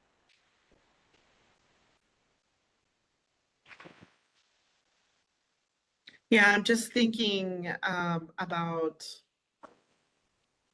things that are outside of the individual's control, like the rent fee still increasing, or just, you know, the job, living wage. So I'm just like, how sustainable is this at an individual basis? How long can you sustain rental assistance for somebody who isn't able to get an increase in a living wage job or find a, you know, I don't know about the ecosystem, but I'm assuming it's kind of difficult everywhere to find that aren't going to be an individual in this type of situation. But I understand how it could be a little bit different mixed in with other individualized, complicated matters. So just trying to parcel all that out. Right, and you know, and like you know, you brought up the cost burden of of rent, and these things are community wide, are continuing, and unfortunately, that is one of the main reasons why we are seeing in Clark County such a high eviction rate and people needing the prevention services that, you know, that our agencies are providing. And so really we want to be able to provide assistance, not just rental assistance. I mean, that is definitely a very large component of this, but that case management support, individualized for that household and what is going to best help them. And for a household, it might be, you know, they need help with rent for a while and not much else support, you know, and we want to help them too. Others might definitely need a more comprehensive, longer term approach. And you know, really here what we're trying to, our main primary goal with this project is to reduce the eviction rates in Clark County. Thank you, Katie. Yeah. Thank you, Katie, and thank you for the work you've been doing. Oh, thank you. People here. That's out of time for this presentation. The next presentation is from Community Mediation Services.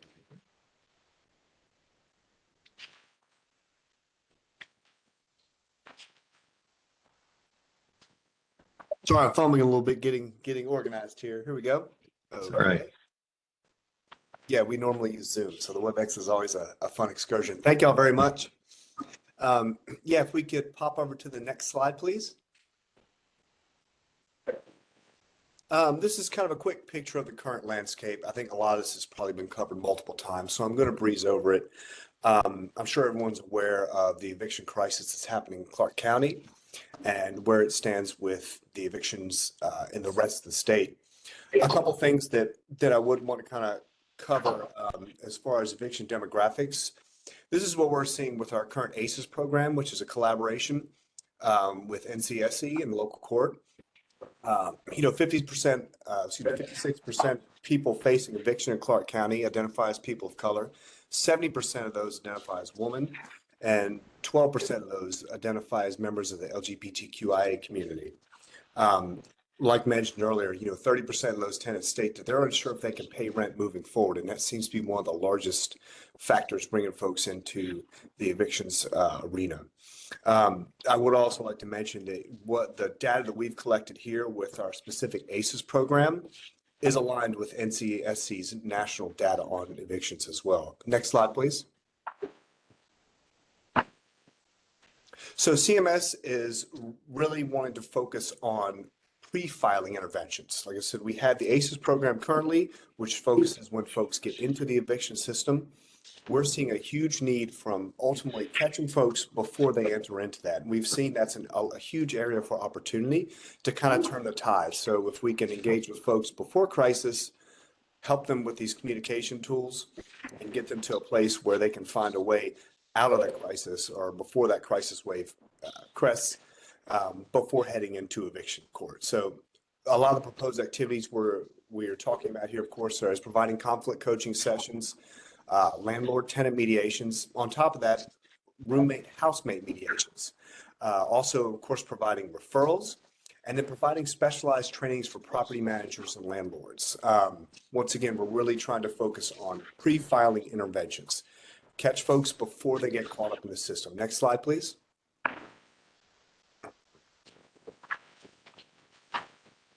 So I think I pretty much covered most of this. CMS, we're using our extensive database of landlords and tenants, and that's from not only from our current work with the post-filing eviction, but also with our work in the eviction prevention pilot program.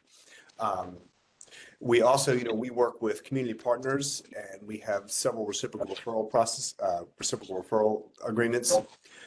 Ultimately, a real, I think, important point of CMS, we focus on communication, mediation. It's important for us as an organization to make sure that folks kind of have that homeostasis. So once someone comes to us, we try to make sure they can kind of find a little bit of stabilization so they can make an informed decision, whether that's in the mediation room or that's through a conflict coaching or motivational interviewing session, where we're helping them kind of look at their conflict objectively and see, what needs are at the root of what they're trying to get towards, and maybe some potential pathways and resources to help them move forward. CMS, we help clients navigate conflict to retain stable housing by employing such tools as, like I mentioned, mediation, conflict coaching, education, and resource referrals. Next slide, please. So conflict coaching, I'm not sure if y'all are aware, it's a one-on-one session with a trained facilitator to assist with conflict management. You can absolutely look at conflict coaching through the lenses as ultimately motivational interviewing. A lot of overlap there. We just call it conflict coaching because we also bring in the mediation piece if needed. We help folks with conflict analysis and navigation. Like I mentioned before, we help them get kind of take an objective lens, because when you're inside, the crisis mindset, it's kind of hard to see the bigger picture. We help folks see that, help them kind of identify some clear pathways to get goals, and help them ultimately identify their goals to figure out where and what they're looking for. We probably employ process skills to help develop that clarity, help them identify the needs and outcomes. And not only do we, help them through the process of conflict coaching, but we help them give them some tools. We help in drafting letters and rehearsing conversations. We help, kind of get them in the mindset of communication, action, and impact, right? So Mediations, another one of our core proposed activities. Of course, that's addressing behavior issues or grievances. We can talk about issues like non-payment or late repayment. Ultimately, we can repair, strengthen, and amicably terminate relationships if that's where all parties want to go. But in a way that, when I say amicably, I mean a way that where folks aren't ending up being unhoused, they're still able to kind of transition to more stable housing. And then, of course, the landlords and property managers are able to kind of retain and continue their business. We use a needs-based lens in mediation. As mediators, we're not, we don't give legal advice. We have our partners for that. So, we don't give opinions, suggestions. We help folks kind of get down to the root and help them kind of navigate their conflict to a way that it's going to get their needs met in some way, and the other party is also going to get their needs met in some way. Mediation is statistically proven to create more sustainable and durable resolutions. Next slide, please. So some of the priority populations that we are currently working with and we intend to work with through this project: families, youth, and age populations. Of course, services are going to be available to all residents of Clark County, but, just looking at the data here in Clark County and the national data, that's the exact populations we're seeing now. So we're also going to be providing referrals. We have some reciprocal referral partners like Clark County Volunteer Lawyers. We work closely with them currently through our ACES program. We can provide customized ongoing resource referrals such as legal aid, housing assistance, behavioral health, job training, job placement, food resources.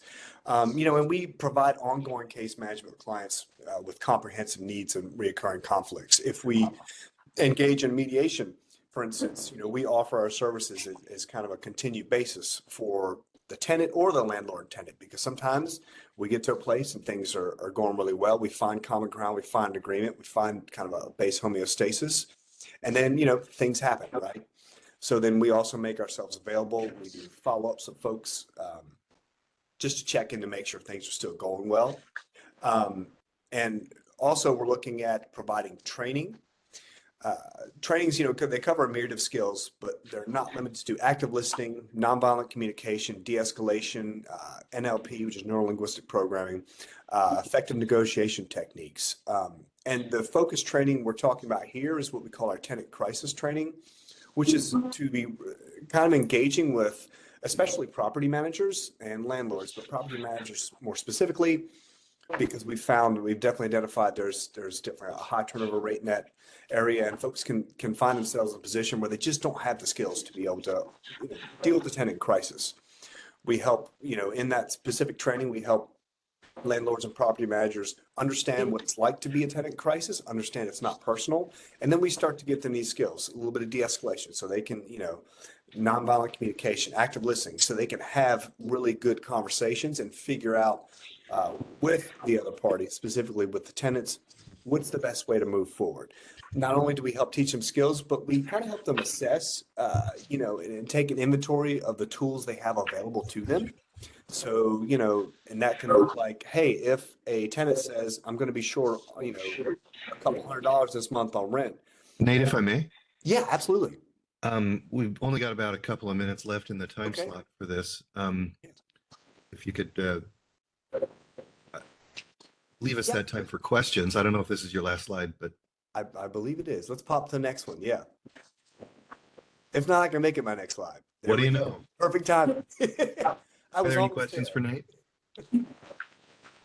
I do. Amy does. How often do you run into landlords that won't participate?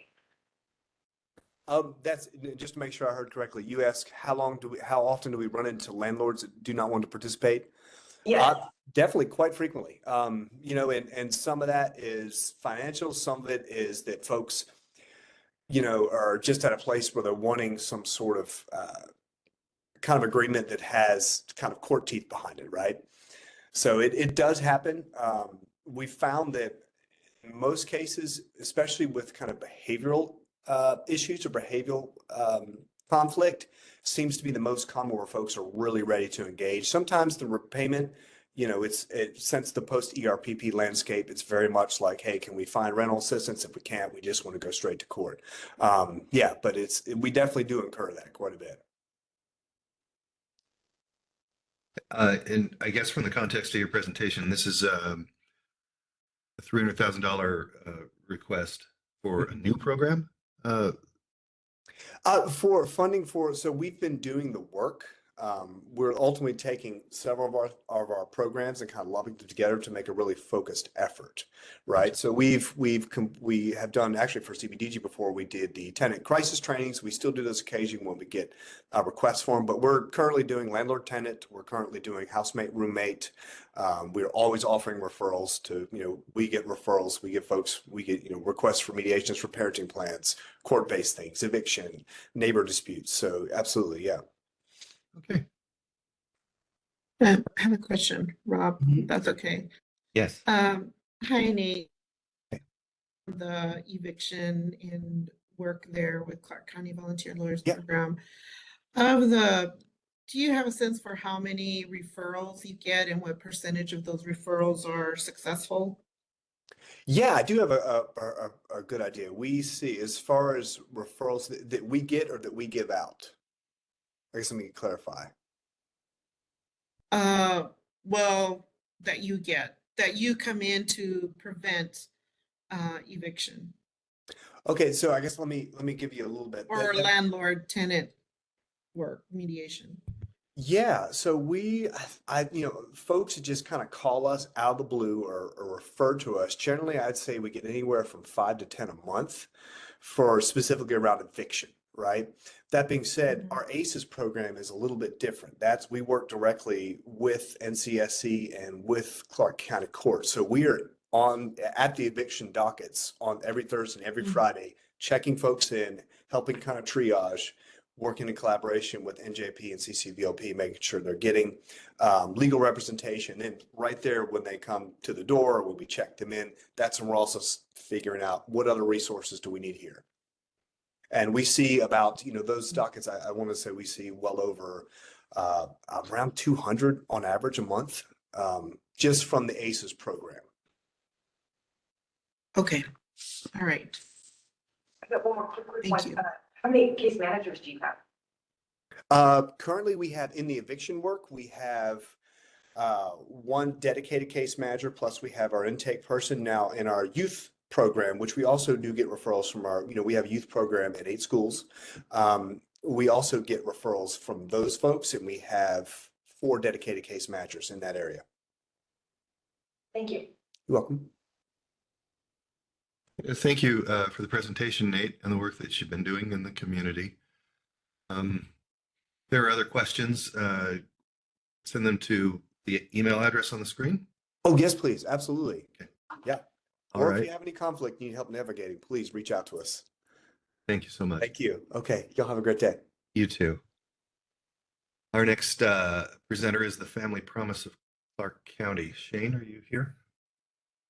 I am. Thank you. Good morning. Welcome. So I'm the executive director for Family Promise of Clark County, and we get a ton of calls from families. We only help families that have somebody who is in their household that is under the age of 18. And yeah, you're going to hear how we help to prevent families from becoming unhoused. Next slide, please. So we believe the key to ending homelessness for families is prevention. I always say it's very difficult to end homelessness. That's a very difficult thing, but I believe that ending family homelessness is possible, and this is the first step. We implemented our Family Promise Cares program and started helping prevent families from becoming homeless in 2023. And last year we really ramped up that program. And the way we help the families that call us is we engage with them. We engage with those families with what they're dealing with. And when we engage with them, it is for the ultimate purpose to prevent adverse childhood experiences, to prevent the trauma that comes along when families do become unhoused. We do have a shelter program that is not being considered for this grant, but we see the other side of that trauma in our shelter program. So we're trying to initiate the preventing it from happening in the first place. In addition, it's the most economical way to prevent a family from becoming unhoused. It's so expensive to get families back into housing once they become unhoused. So we see the first step and a really big key to is through prevention. Yeah, and there's so much trauma that comes along with having a homeless experience as a child, and there's so much data out there that really just shows that if that kind of thing is prevented in the first place, it could prevent them from being homeless in the future. It can help with their success rates in school, and the children are so affected. Next slide, please. So the way we do that, we engage with our families, and we get over 100 calls per month every month. So around an average of 120 calls throughout the year from different families. And about 50 to 75% of those are asking for prevention services. So we hear the stories of the fact that they're in that situation is the fact that it is too expensive to live here in Clark County. And for most of the families that are contacting us, we're one of the most expensive places in the nation to live. So the problems that we have are individuals that are coming to our organization that have had a life event, or they had a car breakdown, or they had missed work, or any other numerous ways they could have had a life event that prevented them from or being able to pay their rent on time. And when we engage with those families, we help by allowing them to be a part of the process to get them back to where they're going to be sustainable. We build sustainability in everything we do. We have online good tenancy classes that they take, basic financial management classes that they take. And then we also have a lot of partners within the community that they're engaging with also. And it's excellent for this moment when we can help those families, but they also learn about all the other partners in our community, whether it's SHARE or the FCRC's, Odyssey World International, Mullen Polk, Salvation Army, St. Vincent de Paul. When they're looking at those other or learning about their other organizations through us connecting them to those organizations, they have now more they've built an ability to reach out and do that work right along with us. So we also incorporate wraparound services in that once they receive help from us, and we've helped them with how to get other resources and connect them to the community, we tell them, they can always reach back out to Family Promise to continue to help them. Next slide, please. So as I said, at 2024, we really dug in and tried to help as many families as we can. We do around $1,000 per family, and that is in conjunction with money coming from their household, but it also is we will partner with other organizations to have them come and be a part of the process to keep them housed.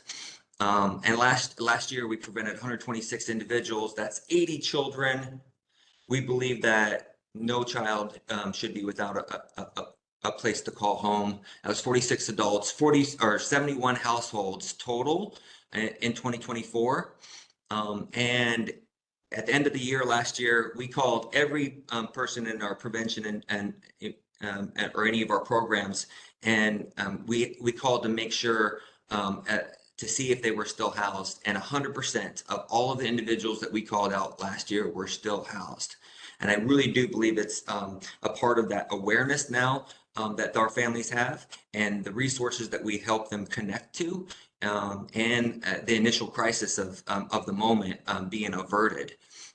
When we talk about helping a family, we ask the question, you know, how is next month's rent going to get paid? And in that, through that case management conversation, they're able to really think about the sustainability of their situation. And we definitely believe in a community-based response. Our community, we believe our community coming together is going to be the solve for ending homelessness. And it starts by preventing it in the first place. So that's my presentation. Are there any other questions? Are there any questions? Any questions for Shane?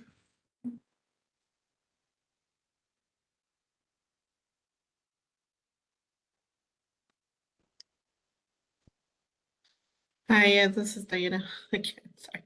Shane, you mentioned that it was really expensive once a family was evicted to get them back in. Do you have a cost for that? And are we talking about a family of four?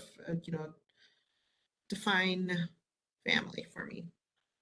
So we define a family, and when we consider to help is any family unit that has a child underneath the age of 18.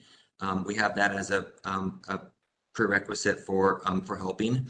And when we help, we don't specify which you know, rent category that we'll help with. We'll help with you know, any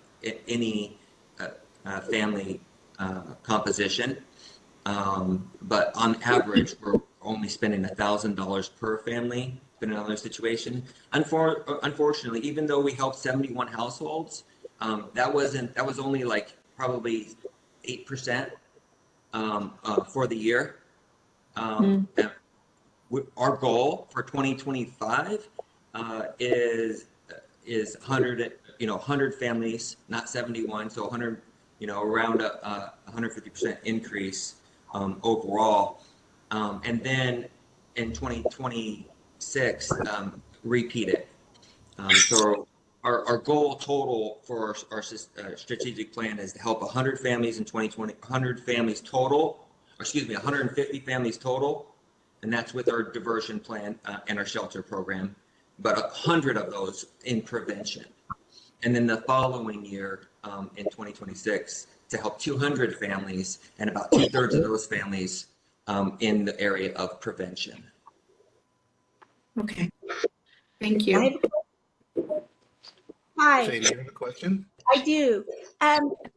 You said that you provide some financial counseling for people who are unable to pay their rent or whatever, right? Yeah. Is that correct? Okay. Yeah, I can clarify what it is. We are affiliated with Family Promise National, and they have 2 online courses. It's Keys to Good Tenancy, and then a budgeting or financial management course that they have to take before we'll actually help with any rent. Okay, I work with another organization that helps people who need rent money, and we want them to have financial counseling, and we don't know how to access it. So what do we do if we have someone who really needs to learn how to take care of their money to pay their rent? Yeah, that would take some case management.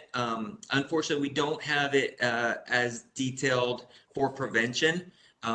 Right now, all we have is just an online course that they take that walks them through some very basic amount of budgeting for their household that they're required to take.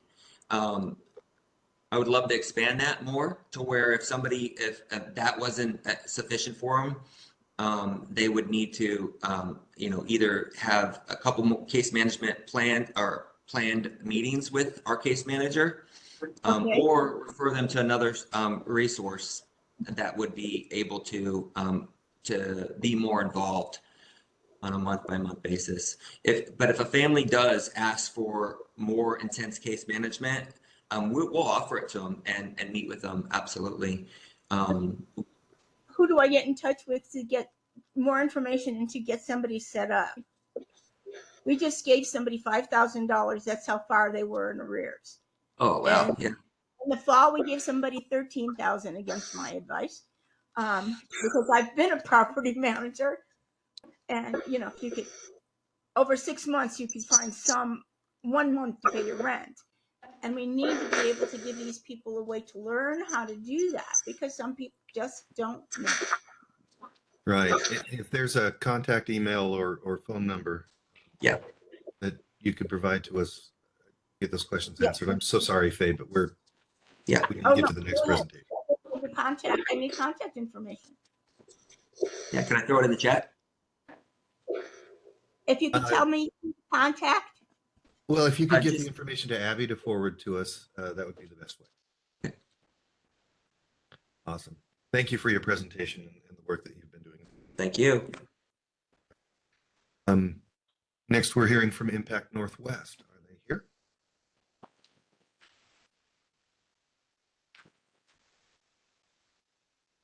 Hi, good morning.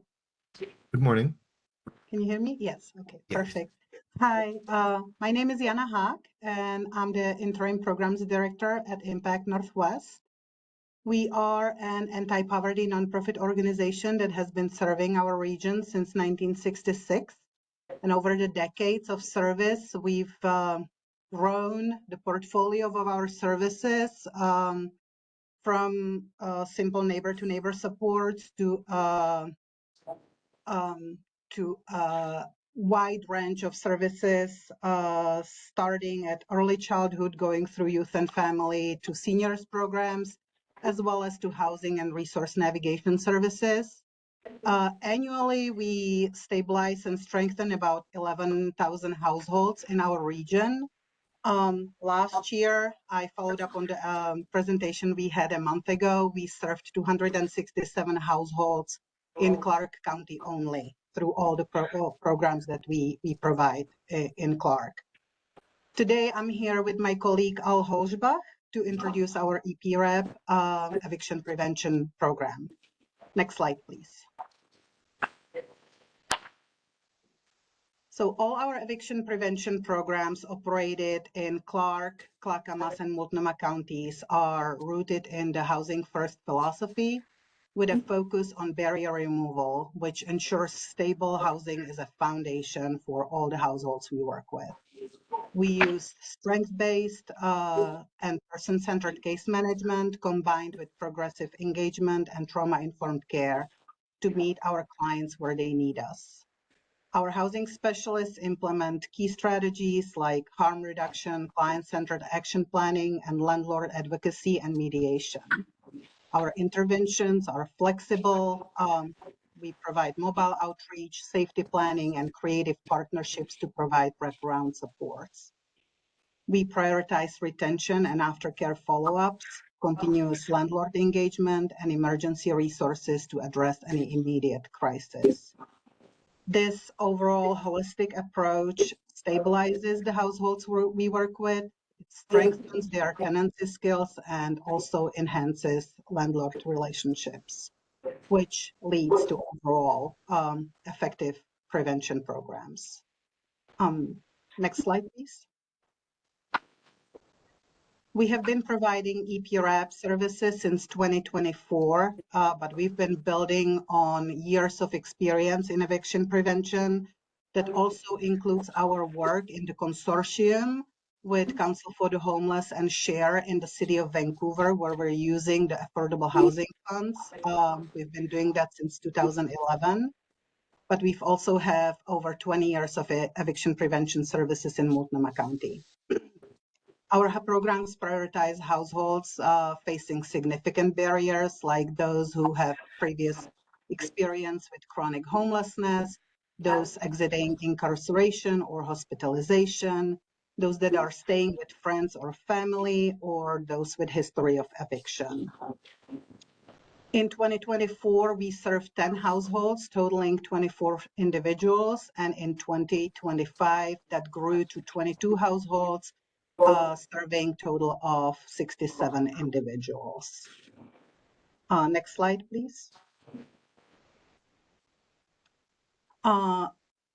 In 2025, we've exceeded several EPREP program goals.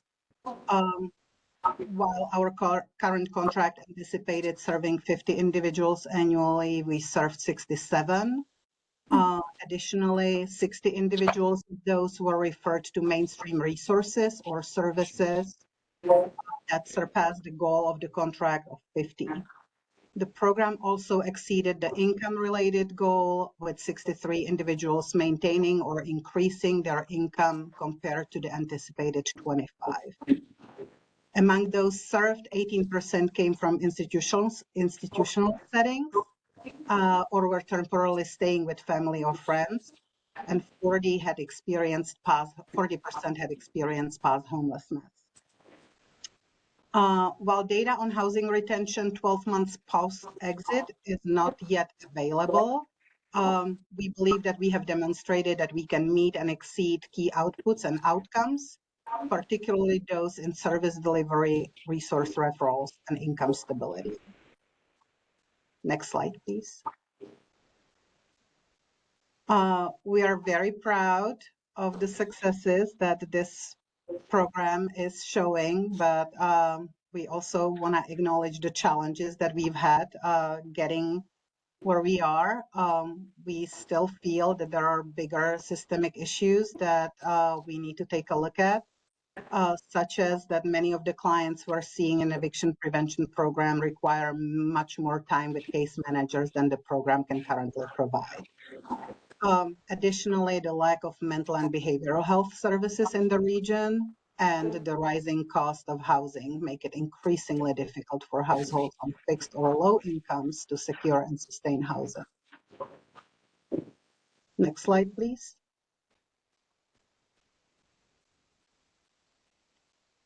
Despite the obstacles that we've been working with, we also believe that the eviction program we run in Clark County is making a very tangible impact. And one example of that is Lucy, who is a single mom in her 50s. She entered EPREP after exhausting her savings and facing eviction due to rental arrears.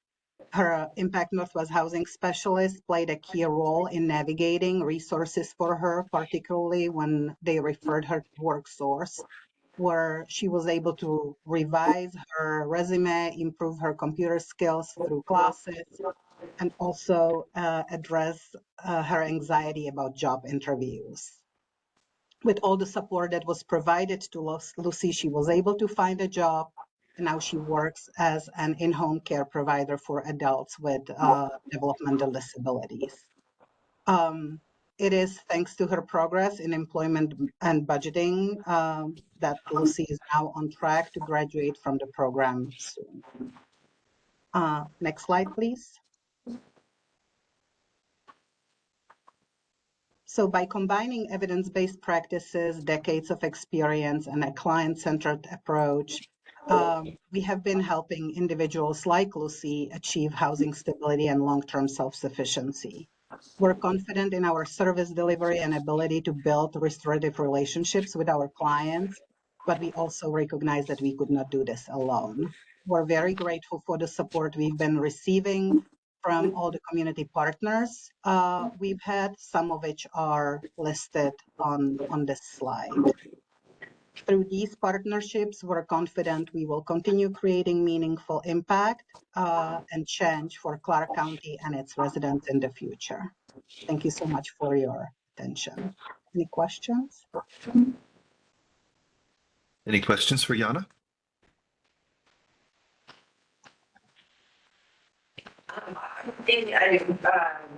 How many, I must have missed that, how many people or how many families was this going to help? I'm sorry, I couldn't hear that.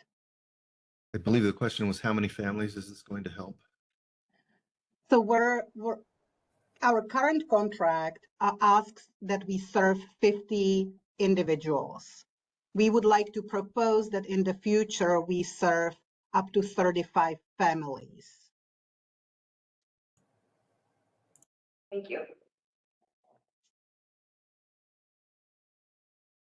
Jotting that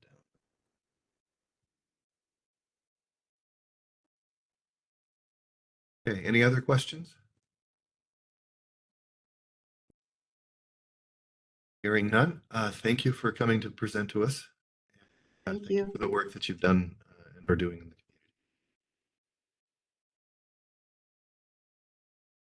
Our next presenter is the Native American Youth and Family Center.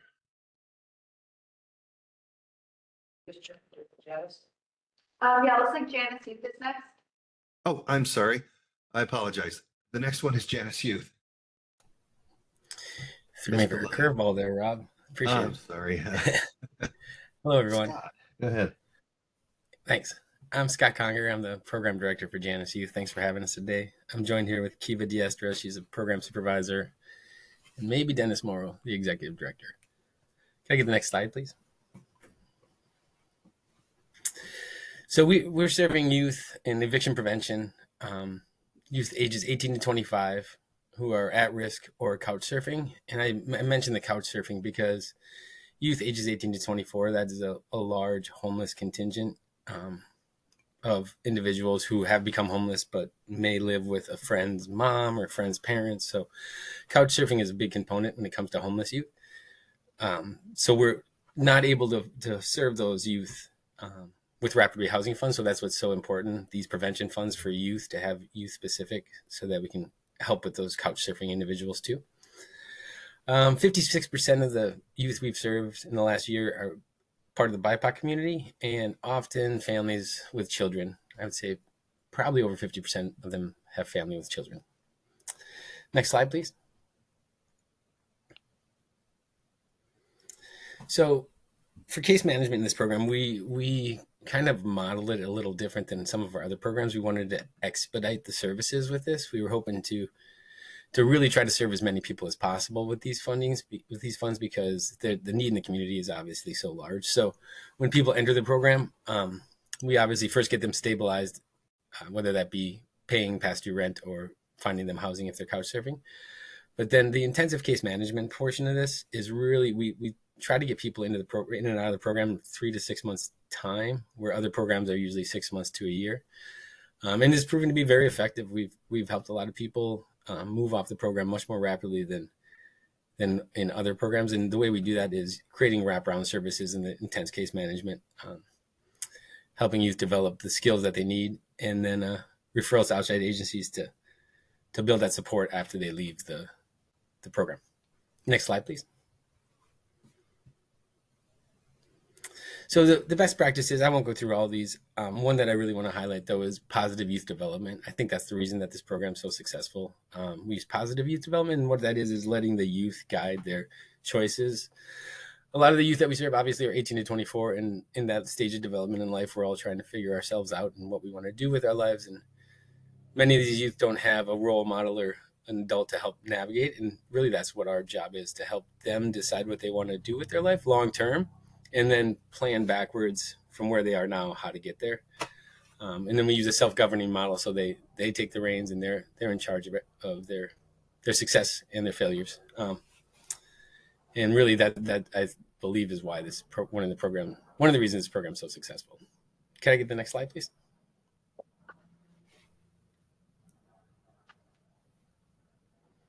Thank you.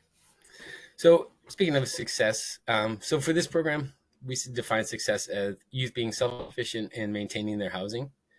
And this year, we've spent half of our contract. Oh, this, when we submitted this, actually, it was a month or two ago. So we've done a lot more than this, but we spent about half, and we've helped about half the people. So we're right on track. We did have some staffing issues, as a lot of organizations have, but we've resolved those, and now we're set to spend out the contract and to take on some more money to help the community spend some more money, and we're in line to help more families than we're expected to. Sorry, and then and we're expected to serve 125 individuals this year, so we're right on track for that. And the success rate is 100%, which is, we can't attribute that all to case management, but the wraparound services and making sure people know that we're here if they stumble afterwards has really proven to be effective. So, yeah, can I get the next slide, please? And now the return on investment, the goal of Unidos is to be the last service that youth ever need for housing. And really what we're trying to do also is help when prevent people from becoming homeless and their families, and work to break the cycle of generational poverty. We work with youth to gain employment so that they can have a living wage, and really youth are incredibly resilient. And if you help them a little bit to get them on the right track, it's amazing to see what they do to succeed. So really the goal, the return on investment to the community is the emotional wealth of the families and the youth that we serve, and that moving forward for their children as well. So we appreciate that. Can we go back one on the slides real quick? I don't know, is Dennis Morrow in? I'm not sure if he was able to make the meeting or not. But if you could go back one slide, that'd be helpful, please. Or I can just talk about it. I don't see Dennis's name in our list. That's okay. Thanks, Rob. Spence. So I just want to also say the return on investment for financially speaking for the community. There's studies showing the cost of a youth, and if they become homeless and enter the adult homeless system, not only the cost of the community is about $1 million for a male, and about $2 million for a female, and that's because females often take the responsibility of their children. So for the cost of this program, it costs about, I think it's $6,500 is what we're averaging per household, and we're saving the community, $1 million in the long run. But again, the emotional health of the families and our community in general is really what the return on investment is all about here. So, and then we have a success story, and I'll let Kiva Diestra take over and talk about that, please. Thanks, Scott. Hi, everyone. So I just wanted to share a quick success story out of this program. The picture we have is actually from a different program, but it's hard to get photos of young people sharing their stories with us. So I will be speaking of a different person. I'm going to tell you about Kate. Kate came into our program and was in and out in 3 months. She came to us with no childcare for her daughter and had just recently left an abusive relationship. We were able to work with her to find roommates and stay in her current apartment. So we were able to help her do some background checks on folks she was interested in having move in with her, and we were able to find them. And then with locating her childcare and her being able to access employment, she was able to exit our program within 3 months, and her case manager actually just reached out recently, and she's still stably housed. And I think that's all we have today. So if anyone has any questions. Any questions for Kiva or Scott? Yes. Diana? Yes. Real quickly, 56% of your youth are BIPOC that you work with? Yep. Wow. Yes. Any reason why it's so high that you can think? I know we're trying to create equitable ways of referring youth to services, and we are not really in control of that. We get our referrals from the Council for the Homeless, so I think the Council for the Homeless is doing a good job in providing equitable services. I guess that would probably be indicative of that number. A 56% figure is a good average between Evergreen and Vancouver school districts. Populations, yeah. Oh, okay. It really is. It's just an emerging characteristic of the city and the county that have about half of us who are in those groups. Yeah, but for like homeless eviction prevention, I mean, it's such a large It sure is. percentage and Yeah. unacceptable when you think about the population at large demographics. Okay, my second point is more of a comment for everyone. You had a bullet statement of the 3 letters DEI. My recommendation is to spell it out. DEIA. Not very many people know what the 3 letters mean and just go with Okay. that. So please refrain from just using the 3 letters as an abbreviation and spell it out. Oh, that's Diversity, helpful. equity, inclusion. Sounds good. And I think we're putting access on there now too. So diversity, equity, inclusion, access. So we'll spell it out. I like it. Thanks, Diana. Yeah. That's a good point. Any further questions? Well, thank you all so much. We really appreciate this funding and what the opportunity has given to the community, and all the youth we serve. Thank you so much for providing And that. thank you access. for coming to present and for the work.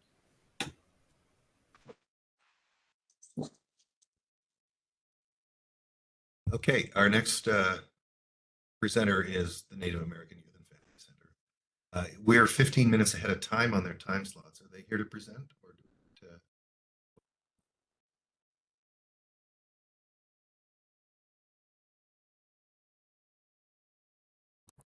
Hi, everybody. My name is Erica Silver. I'm the Director of Housing and Stabilization Services for the Native American Youth and Family Center, and it's very good to be with you today. Our Clark County Rent Assistance Specialist is on spring break right now and went home with her family to the Eastern Shoshone Reservation. So you're stuck with me, and I'm going to walk you through kind of who we are and what we do.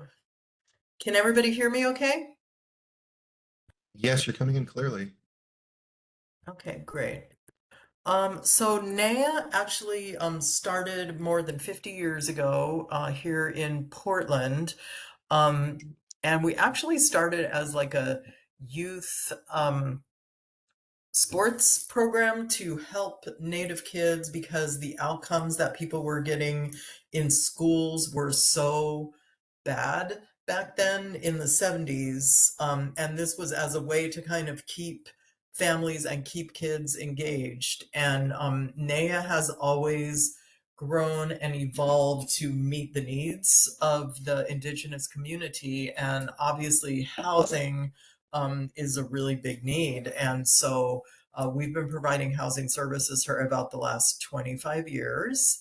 And recently, in the last maybe 5 years, it's become really clear that a lot of Indigenous households were moving over to Clark County. Obviously, there were a lot that were already there as well, but a lot were moving because the housing was at least slightly more affordable than in Portland, and that it really became clear that NAA needed to look at expanding over to Clark County. So we're really happy that we were able to join the first EPRAP cohort, I guess you could say.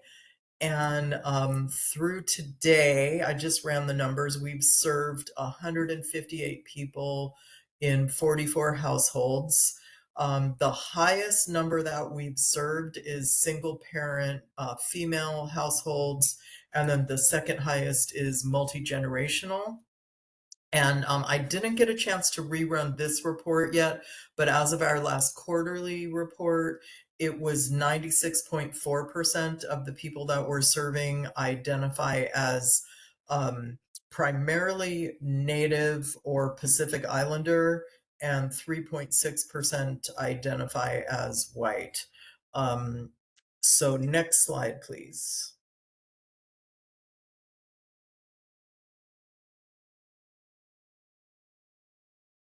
So one of the things that we really wanted to do was a lot of outreach within the Native community. So we do things such as go to powwows and talk with people there.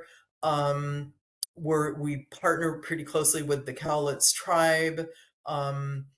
And there's quite a few different Native events. NAA also just recently started an elders group in Clark County.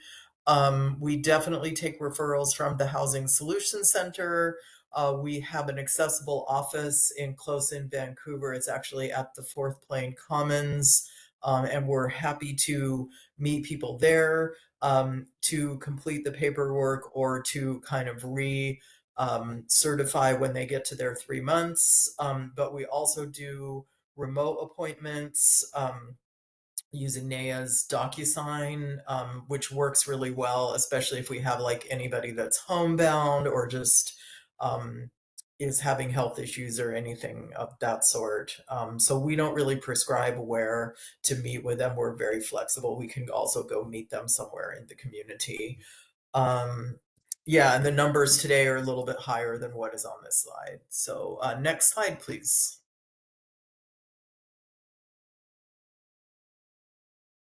And so what we're finding is that Native Americans and Pacific Islanders feel really comfortable accessing services with NAYA.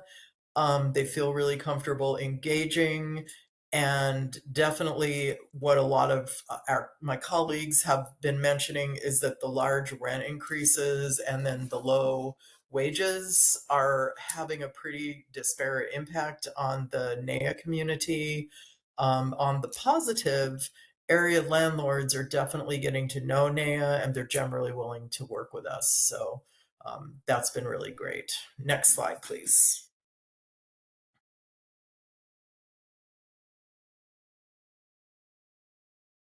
Some of the strengths that we bring is that we have a really detailed operating manual that's been approved by Clark County. We have dedicated staff that also have lived experience of housing instability. We have strong quality assurance process that you're looking at it to ensure eligibility is documented. NAYA has really solid fiscal practices. Our contracted outcomes have been met or exceeded. And some of the other resources that we bring are that we have a whole indigenous food program at NAYA, and where we're able to provide for community members first foods such as salmon, wild meats, huckleberries, things that are really of cultural importance.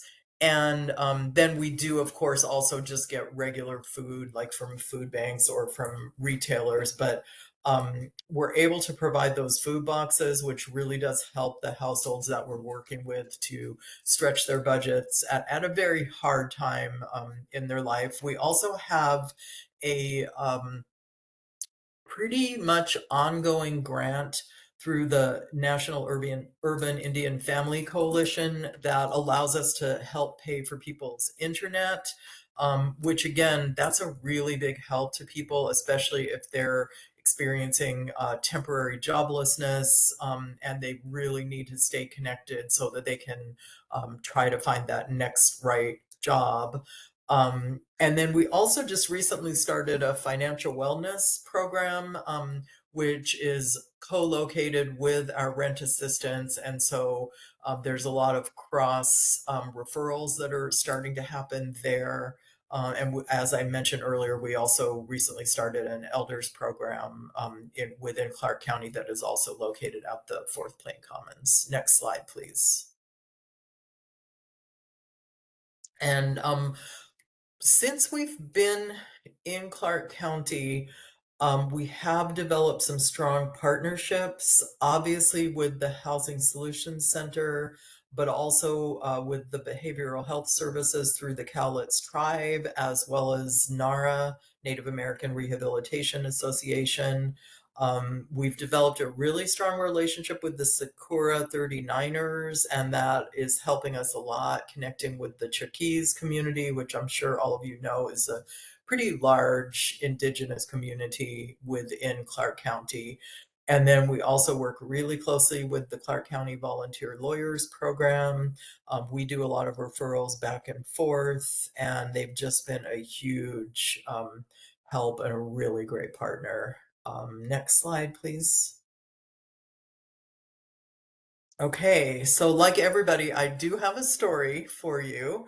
And this one is a young family with two parents and two kids, and they were renting for the first time, but they were really struggling to make rent along with their other expenses. One of the parents was working in a factory, and one was a caregiver, but only on the weekend. And they were behind by 2 months when we first started working with them. So we helped them get caught up and we paid rent while we also supported them with their goals and connecting to resources.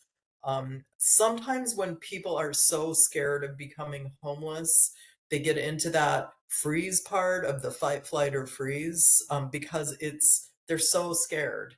And so once we were able to help reassure them that we really were there, we were walking alongside them, more than likely they weren't going to become homeless.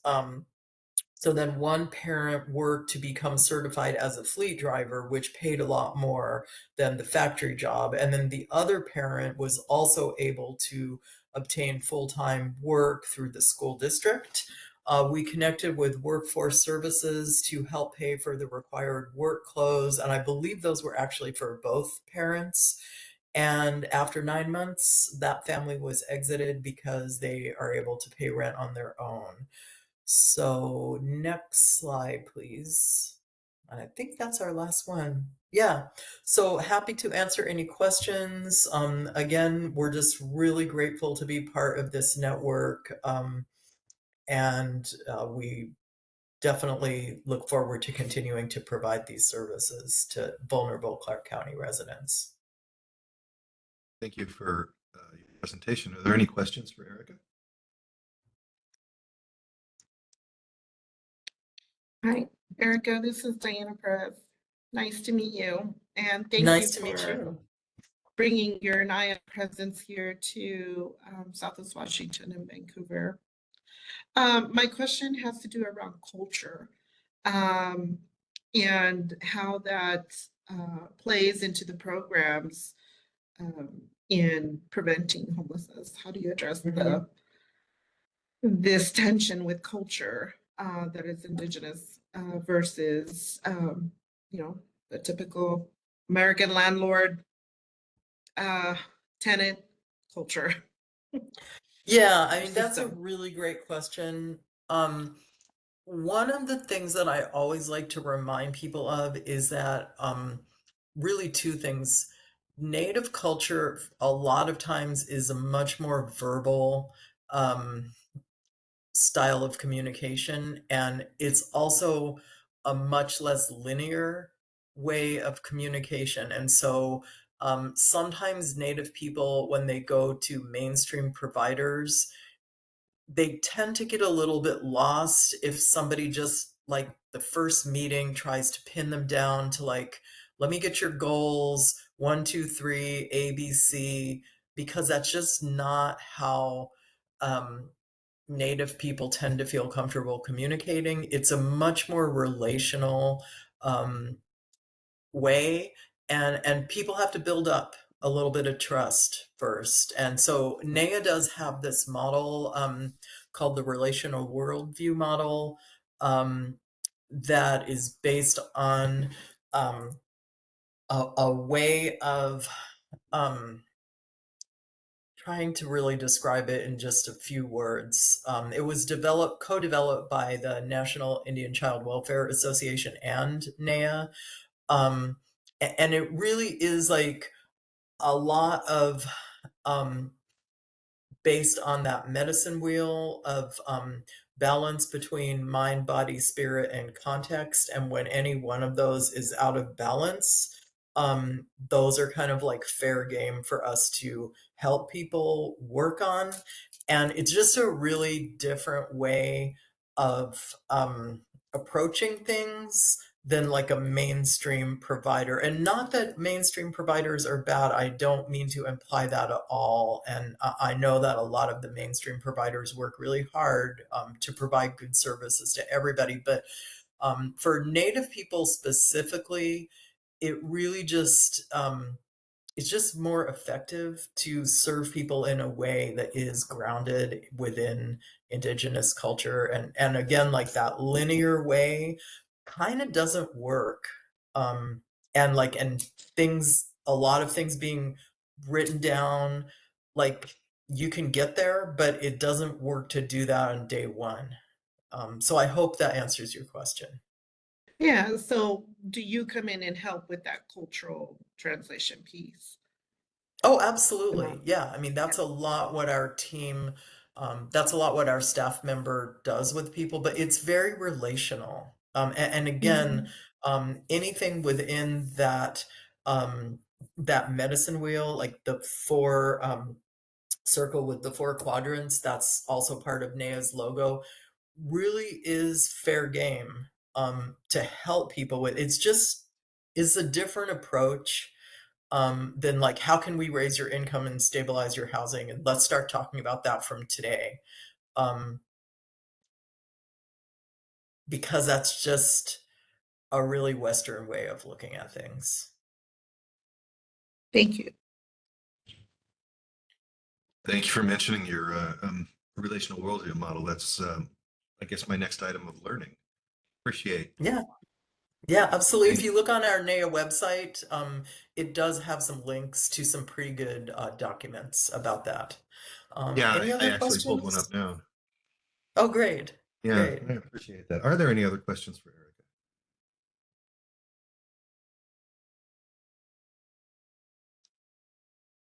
Wonderful to hear your presentation today. And get to... All right. Thank you so much for your time, everybody. Thank you for the work you do. Thank you. Our next presenter is Reach CDC.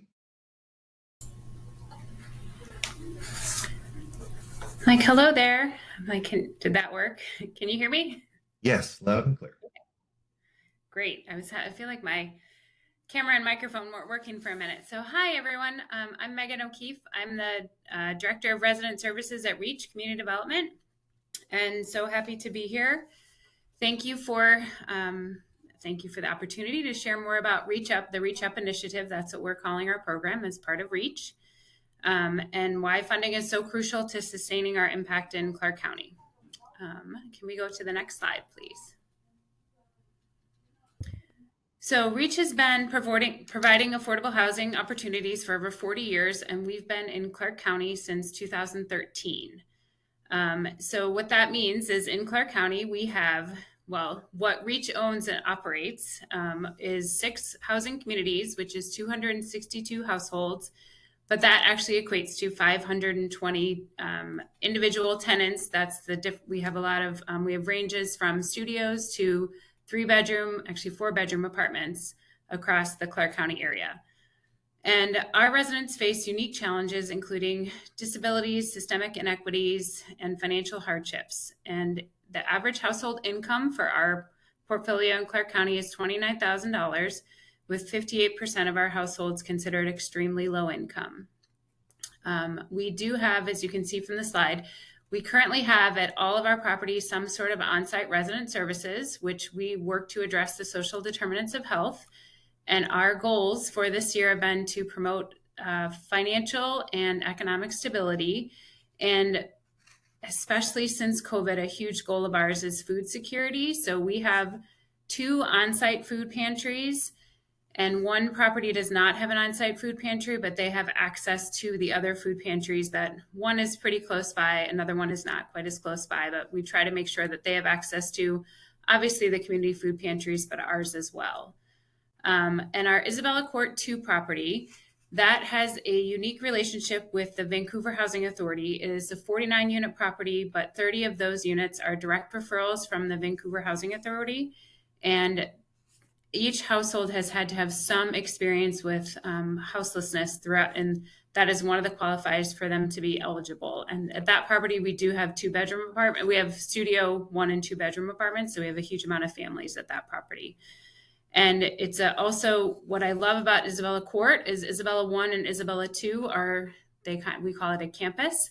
They're across from each other, so we are able to have some intergenerational housing, which has been really great to see, an opportunity to build community within our own little campus. Can you go to the next slide, please? So the Reach Up initiative is directly supporting households that are most at risk of homelessness by addressing the root causes and fostering long-term stability. The program that we're hoping to run is about more than just rental assistance. It's about breaking down barriers to housing security and ensuring long-term success for vulnerable households. Our approach is holistic and resident-centered, combining financial assistance with wraparound services that address the root causes of housing instability. We use the trauma-informed intake process and approach to minimize barriers and build trust. Each household will receive tailored services and supports, including individual service plans that address their unique challenges.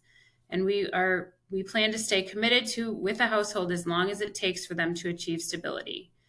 Our primary focus with the Reach Up initiative is on preventing eviction prevention for 20 high-need households. Our dedicated team would consist of a full-time case manager, a part-time program manager, resident services support, and which could ensure comprehensive case management and service coordination. One of the beautiful things that I think and I love so much about Reach is that we actually do our own in-house property management and maintenance. So we have a site team, that's what we call them, is everyone that takes part in the building operations, and that is everything from the person that is fixing the unit when something is wrong, to the person that's leasing it out, to the person that's issuing notices, to the support staff, resident services, and case management that we would hopefully have here. They meet on a regular basis, at least every 2 weeks, sometimes once a week, depends on the size of the property, to touch base about everything that's going on. From there might be a issue with we might have, like right now we've been talking a lot about gardens. It's almost garden season for us. We have a lot of community gardens. So when is that going to start? To someone having some issues, there being notices issued, so we can make sure that everybody's on the same page about what's going on with all the tenants, so we can work together to keep a resident and a household stably housed. We also collaborate with local partners like the Vancouver Housing Authority, as I mentioned, the libraries, the Clark County Food Bank, Share of Vancouver, and the Area of Aging and Disability Services of Southwest Washington. These partnerships amplify our impact by connecting residents to critical resources. Can you move to the next slide, please? In 2024, we have a resident services we've had resident services coordinators up in Clark County since our buildings have been, some of them we built, some of them we took over, but we have not had the best luck in getting households connected to rental assistance, which is why we're here. We have staff that are calling, going to places, checking with community partners, trying to make sure that we're not missing out on any resources, but we still have just not had the ability to get residents connected to financial support for them to maintain their housing. And it's been extremely challenging. We have had consistently at our different properties, we have had at any given time anywhere from 15 to 45 households that have been behind in their rent. And that is not going to help a family or a household achieve any type of long-term stability. So we really appreciate this opportunity to be here to talk about this need. As of February 1st, and that number has actually just decreased a little bit to 100,000, but that is the outstanding rent that is owed at our Clark County properties as of this year. So residents are owing collectively about $100,000 in rent. And that ranges from folks that are just 1 or 2 months behind to, unfortunately, we have some tenants that are anywhere from 9 to 12 months behind. And, you know, COVID has obviously exacerbated tons of people's ability to maintain that stability, but it continues to be challenging for us to be able to kind of just fully operate our properties, as well as to be able to support the needs of the residents at those properties if we don't have that continual income coming in.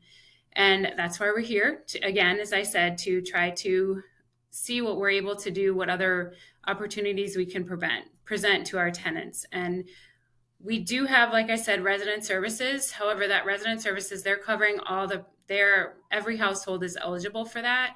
And what we feel would be extremely important is some of this centered individual household approach to really determine what a resident needs to address their ongoing housing stability. We want our residents and our communities to continue to thrive. And we feel like this is a great opportunity for us to be able to offer some of that financial assistance so that they can holistically look at all the different needs that they have to really address their stability. And we want to be part of that.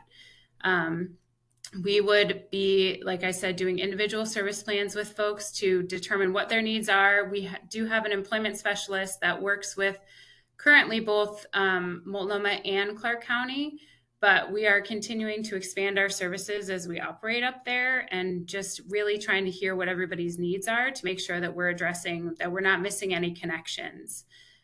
Because as you all know, individual needs is what is going to help somebody move forward, and it's not going to be everyone in the building doesn't need one thing or another, but we do try to, what are the beautiful part of Reach and Resident Services is that even if we're doing some individual services, we figure out how to let everybody in a building know about a different resource or a different service that's happening and how we can get them connected.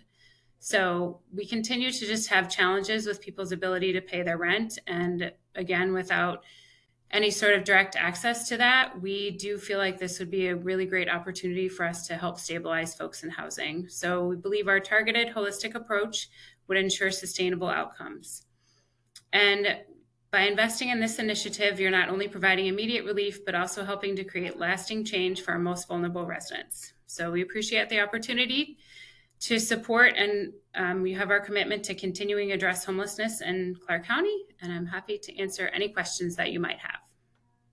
Thank you, Megan. Are there any questions?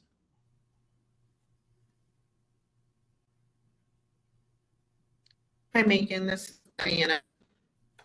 Thank you for your presentation. Just one quick question on the outstanding rent owed as of February. Is that different than 2024, or is that across the 262 households? Just trying to get a better understanding. That's across the 262 households. That's for all of the properties that we do. Because we actually, there's a couple, I should just be clear, there's a couple other properties in Clark County that we don't do resident services at. So we're not including those in them. They're managed by someone else, but these are all for the 262 households is what is managed. And we have current resident services at in Clark County. So it's spread across 6 properties throughout Vancouver, Clark County. And that 105,000, do you have a number for 2024? So that is 20. We're just tracking it over the time. Yeah, that is 2025. That's what we looked at in February 25. The last number that I recall, because we have looked at that over we've been looking at this number really since, really tracking, I think, off and on since 2022, just as we saw people kind of coming as, I guess, we're coming out of COVID still, kind of, right? What does that actually look like? And in 2024, in this, I think it was either July or August of 2024, we were looking at some other numbers. And at that point, it was 135,000. So the number has decreased a little bit, but it still is pretty high. But I don't have a 2023 number. So. Okay. All right. Thank you. Mm-hmm. Thank you for your presentation. Are there any other questions?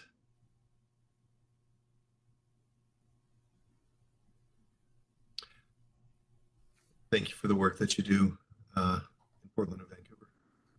Thank you. At Clark County. Our next presenter is from SHARE, Eviction Prevention. Hi, everyone. My name is Talia McDade O'Neill. I'm one of the Affordable Housing and Stability Program Directors, and I am responsible for overseeing our current FRAP program. Next slide, please. So I manage our Raptor Housing and Permanent Supportive Housing Program, our funding sources here at SHARE. I currently have about 11 staff that I supervise, who each hold caseloads between 15 to 20. While we support a wide range of participants in funding sources, I want to talk about what this specific program looks like. So we provide eviction prevention services for vulnerable individuals and families who are at risk of becoming houseless. We have a wide range of households who have different levels of arrears being owed, anywhere from maybe a month worth of rent to we've had arrears come through for about like 21,000. So a very wide range. We have participants who are seeking assistance because they've either lost employment and haven't been able to pay their rent for the past few months. We also have participants who are coming through who have fell behind in rent because they have started experiencing domestic violence and have had to leave their job or relocate. And then we are getting participants with just a wide range of backgrounds. So our agency pays for full rent and utilities for them. It allows for the household to focus on meeting their goals without the worry of rent payments. And our case managers are working very quickly and closely with our participants to help them identify barriers, identify housing needs, and to advocate for them in the housing field. And then how are we using this program to address homelessness within the community?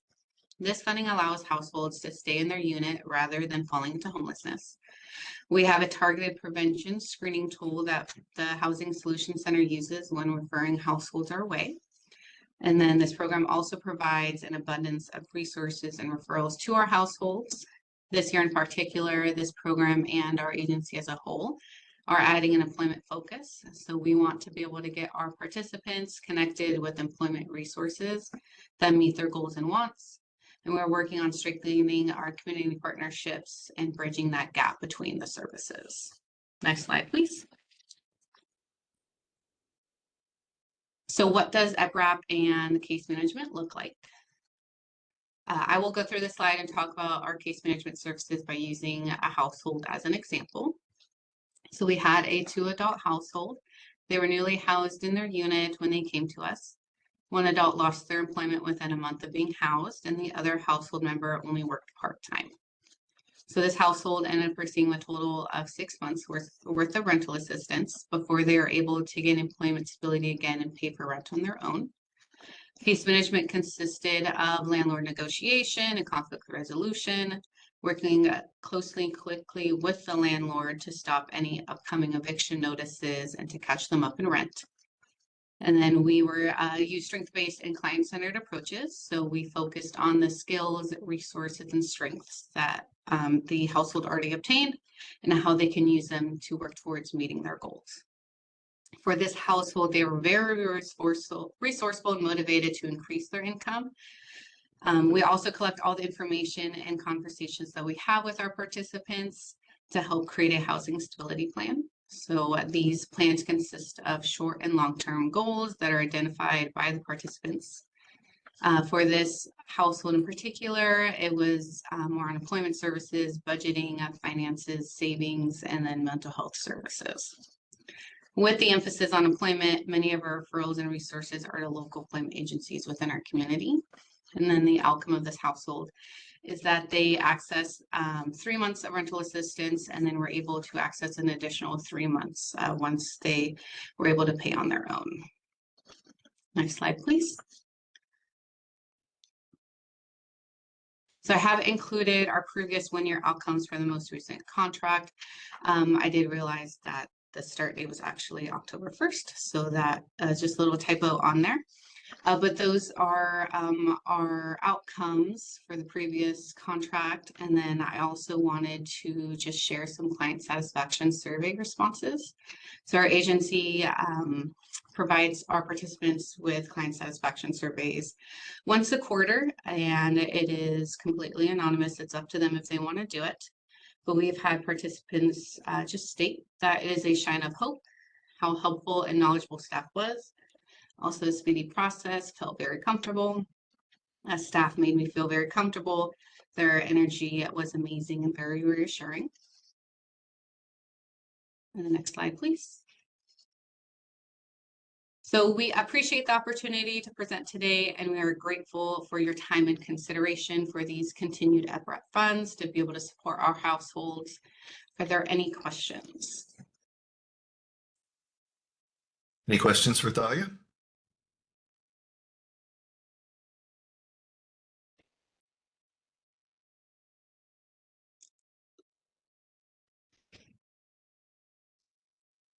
Okay. No questions. I did want to clarify, it's pronounced Talia. Yes, it is pronounced Talia. Thank you. Thank you for that correction. Sorry, it's one of my faults. I don't correct people as often as I should, but yes, Talia. No, I just appreciate it when people correct me on pronunciation, especially of names. It's really important. I guess we don't have any follow-up questions. Thank you for a complete presentation. Yeah, thank you, everybody. Spending time with us and for the work that Cher does. Thank you. Okay, we have either one or two presentations left. Has New Life shown up?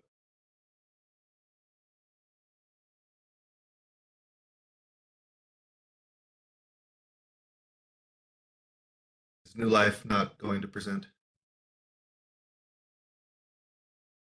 Sorry, I was muted. No, New Life is not presenting today. All right. Then our final presentation is YWCA Clark County and their eviction prevention program. Beth, are you here? I am. Hey, all. I am waiting for my camera to wake up. Maybe. Maybe not. Okay. Let's see. Do let me know if I do cut out or freeze again. I think I'm working from home today, spring break. No daycare. We can see you both. So Okay. Okay, great. Okay. So hi everyone, Beth Landry, she, her pronouns with YWCA Clark County Safe Choice Domestic Violence Programs. Emma is also here with me, our Director of Compliance, and she'll be joining in depending on questions for some stats and other information that you would like to know. So we're going to be talking about our eviction prevention and rental assistance for survivors under the Eviction Prevention and Rental Assistance Program, or EPRAP program. Next slide, please.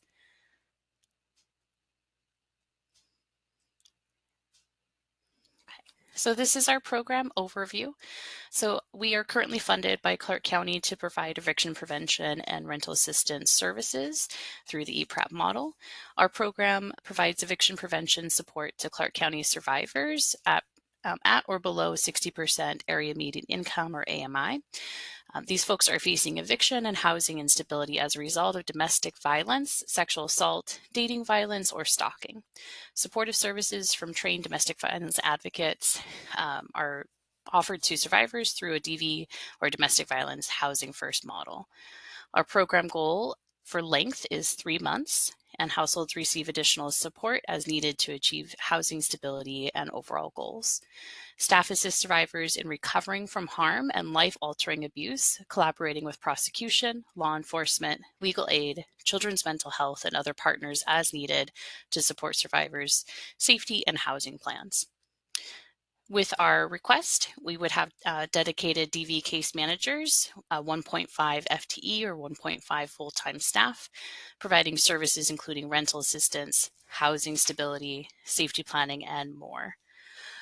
Like most of the other agencies that you've heard from today, we also use an eviction prevention screening tool. We've adapted that from the Washington State Commerce Department, who provided the tool, and incorporated DV and safety specific questions to assess impacts from domestic violence on the survivors that are being served through this program. And we do not take referrals from the Housing Solutions Center. We have our own coordinated entry approach for survivors, making sure that they're able to access services safely and with enhanced confidentiality and privacy rights as folks are entitled to as protections for experiencing domestic violence or sexual assault. Next slide, please. This is some information around our current program and performance. So again, part of the fiscal year, as we're not yet completed, these stats should run through January, end of January 2025. So you can see that by far we are exceeding most of our goals. We are able to serve more folks than originally projected. Part of that is also because we have accepted some additional resources from Clark County and trying to provide more services to our community. We were also unsure, as this is a new program for us, what the average cost per household would be. So our projections going into this new application were updated based on our experience from this current year and providing these services to our community. So there's a few things in here that I wanted to highlight and note in case you do have questions. So For example, the stat on number of individuals maintaining housing after 6 months of post-exit. So we do believe that that number is higher than reported. The 7 is what we were able to confirm. We are having some trouble getting folks to complete follow-ups after their exit, and we're looking at ways that we can try to support re-engagement and follow-up contact with our advocates. And we don't believe this is necessarily a negative, more just a reflection on once people reach stability and they're moving on from points in their life that they may not want to focus on, they may be less interested in having ongoing conversations with us because of what our work focuses on, domestic violence and sexual assault. And re-engaging with us can also just bring back trauma and some experiences. So we respect people's rights to engage or not, but we are working on some different approaches for those post-exit follow-ups. Also wanted to note that our percentage for serving individuals who are exiting from institutional settings or temporarily staying with family and friends is low. Generally speaking, the folks who are meeting that category are scoring lower on the vulnerability for the assessment tool. And we're working with other partners to try to increase that number and try to find vulnerable folks who do meet that definition. For example, we have several staff who are cleared and trained to enter Clark County Jail and provide services for folks who are currently incarcerated. We also are working closer with mental health and behavioral health facilities and hospitals just in the last year, growing our partnerships with Peace Health and also expanding some of our staffing to focus on mental health and behavioral health services. All of these efforts are outside of Clark County funding, but they will contribute to our efforts here. Another note on the assisting individuals that have experienced past homelessness. This portion is pretty low, mostly because the survivors that we're serving typically do not identify as experiencing homelessness when they do meet the definition of homelessness, category 4 of currently or actively attempting to flee with no other safe housing options. Most of the time, if you can imagine, a survivor is meeting with us, and when we're asking, do you feel like you identify experiencing homelessness? Have you experienced homelessness? Survivors generally will say, no, that's not, I have a home, right? I have a home, it's there, it's just not safe, or I'm getting hurt all the time, or my kids are getting hurt. So it's not that connection is there from what is a pretty, institutional HUD definition of homelessness. For survivors, the experience feels very different when you're talking about that home life disruption, even though people technically do meet that definition of homelessness because of what they're experiencing and the lack of other safe housing options during that domestic violence incident. People still do not identify as homelessness as an identity, and really more identify with having a home that is no longer safe and needing a home that is safe. So just, I think culturally it's not matching up well. So we're working on trying to do some different approaches to help survivors understand certain definitions that they do meet to open up more services and more opportunities based on what they're experiencing. So just some highlights there from the stats. Emma, do you want to add anything in here that I'm forgetting about? I can also talk about the percentage or the persons served as well. Yeah, the only thing I would say is if we do have some updated numbers, because these numbers were as of January 31st. We pulled some as recently as yesterday. Do you want to share those, Beth? Yeah, so I'm looking at those. Thank you, Emma. So to date, which is an update from January, we've served 27 households, including 28 adults and 66 children, or 94 individuals in total. Of those persons served, 26 households were able to exit to housing, maintaining their housing, and exit to stability. The one household that did not exit to stable housing experienced another domestic violence incident, and we worked with them to look at other programs because they no longer met the requirements for eviction prevention and had had active fleeing concerns for domestic violence safety needs. Okay, I think next slide.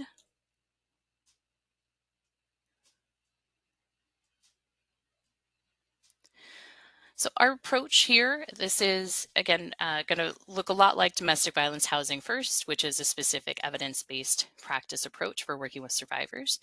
So folks that are enrolled in the program receive rental assistance and housing support services. Participants work closely with case managers on their housing stability plan, which identify their housing goals and action steps needed to achieve their goals. Case managers work with participants to reduce barriers to permanent housing, as well as increase income and employment as applicable. The goal for participants is to exit to safe, permanent housing in the shortest time frame possible. Our program does this, what this looks like in person, or more of a tangible look.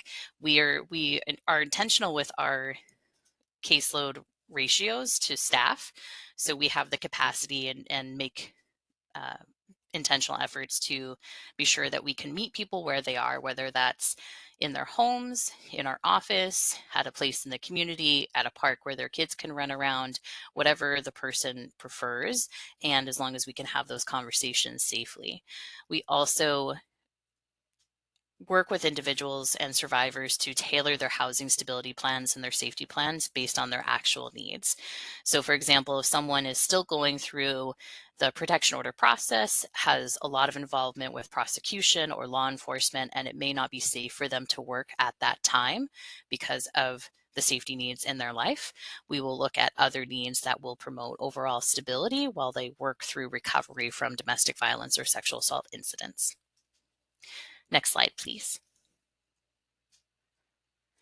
This is a look at some of our expenditures. Again, this is through January, so this is not updated for current time frame.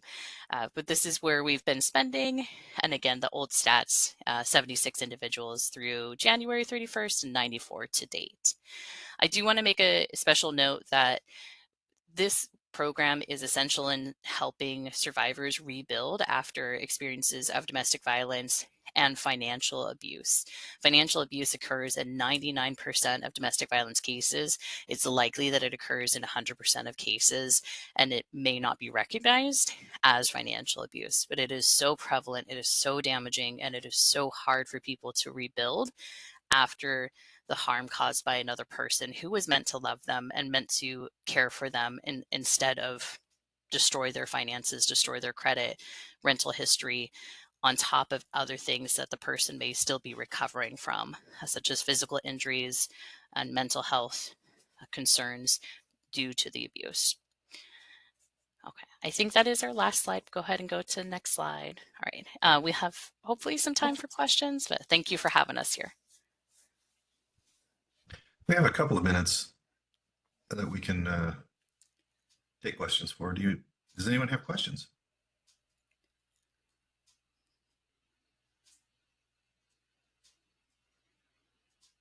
Hearing none, we thank you again for the work you do in the community. And thank you for the presentation. Thank you.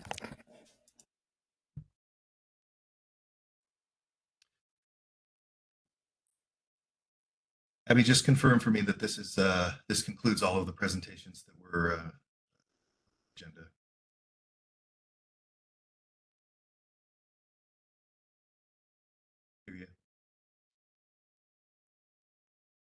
Sorry, we were muted again. That is all for presentations. We can open it up briefly for public forum and then adjourn. Okay, so at this point, I'll open the meeting for an open public forum. Anyone who wishes to speak to the CAAB may do so and has up to 3 minutes. Are there any individuals in the meeting who wish to speak in open public?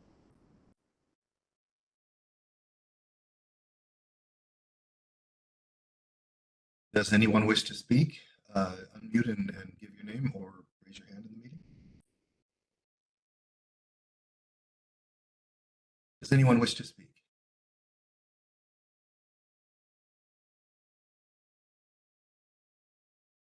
I think None? the only thing I would like to say, hi, this is Brondalyn. Hi, Brondalyn. I just want to say thank you so much to all of the presenters. Today was very informative and very helpful, and we just appreciate you taking that time out. This is a very challenging process, and all of this is so many moving parts going on in the world, but we definitely appreciate each of you.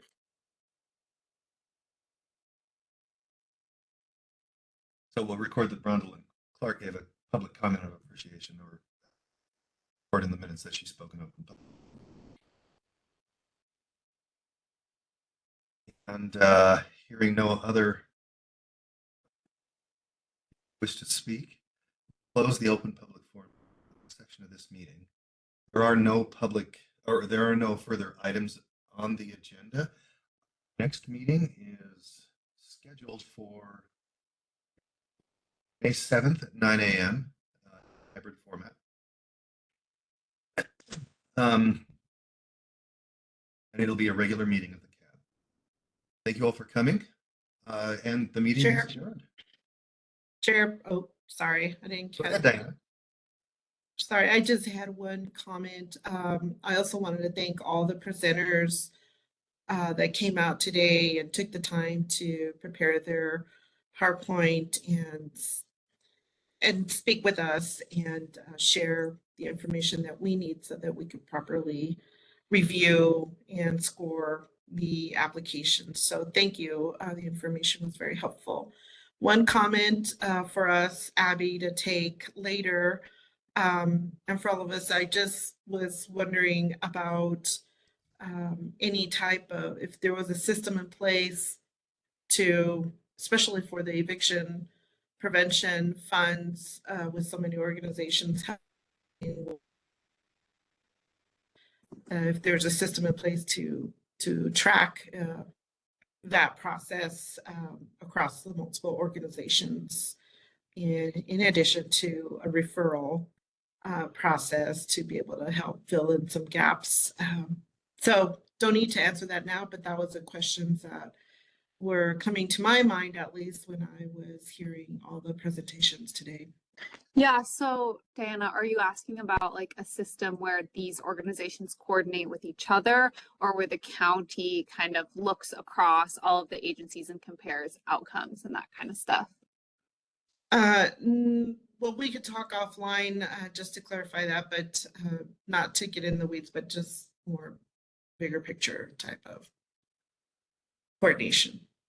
Okay, yeah, feel free to reach out via email or something, and we can chat. Okay. Thank you.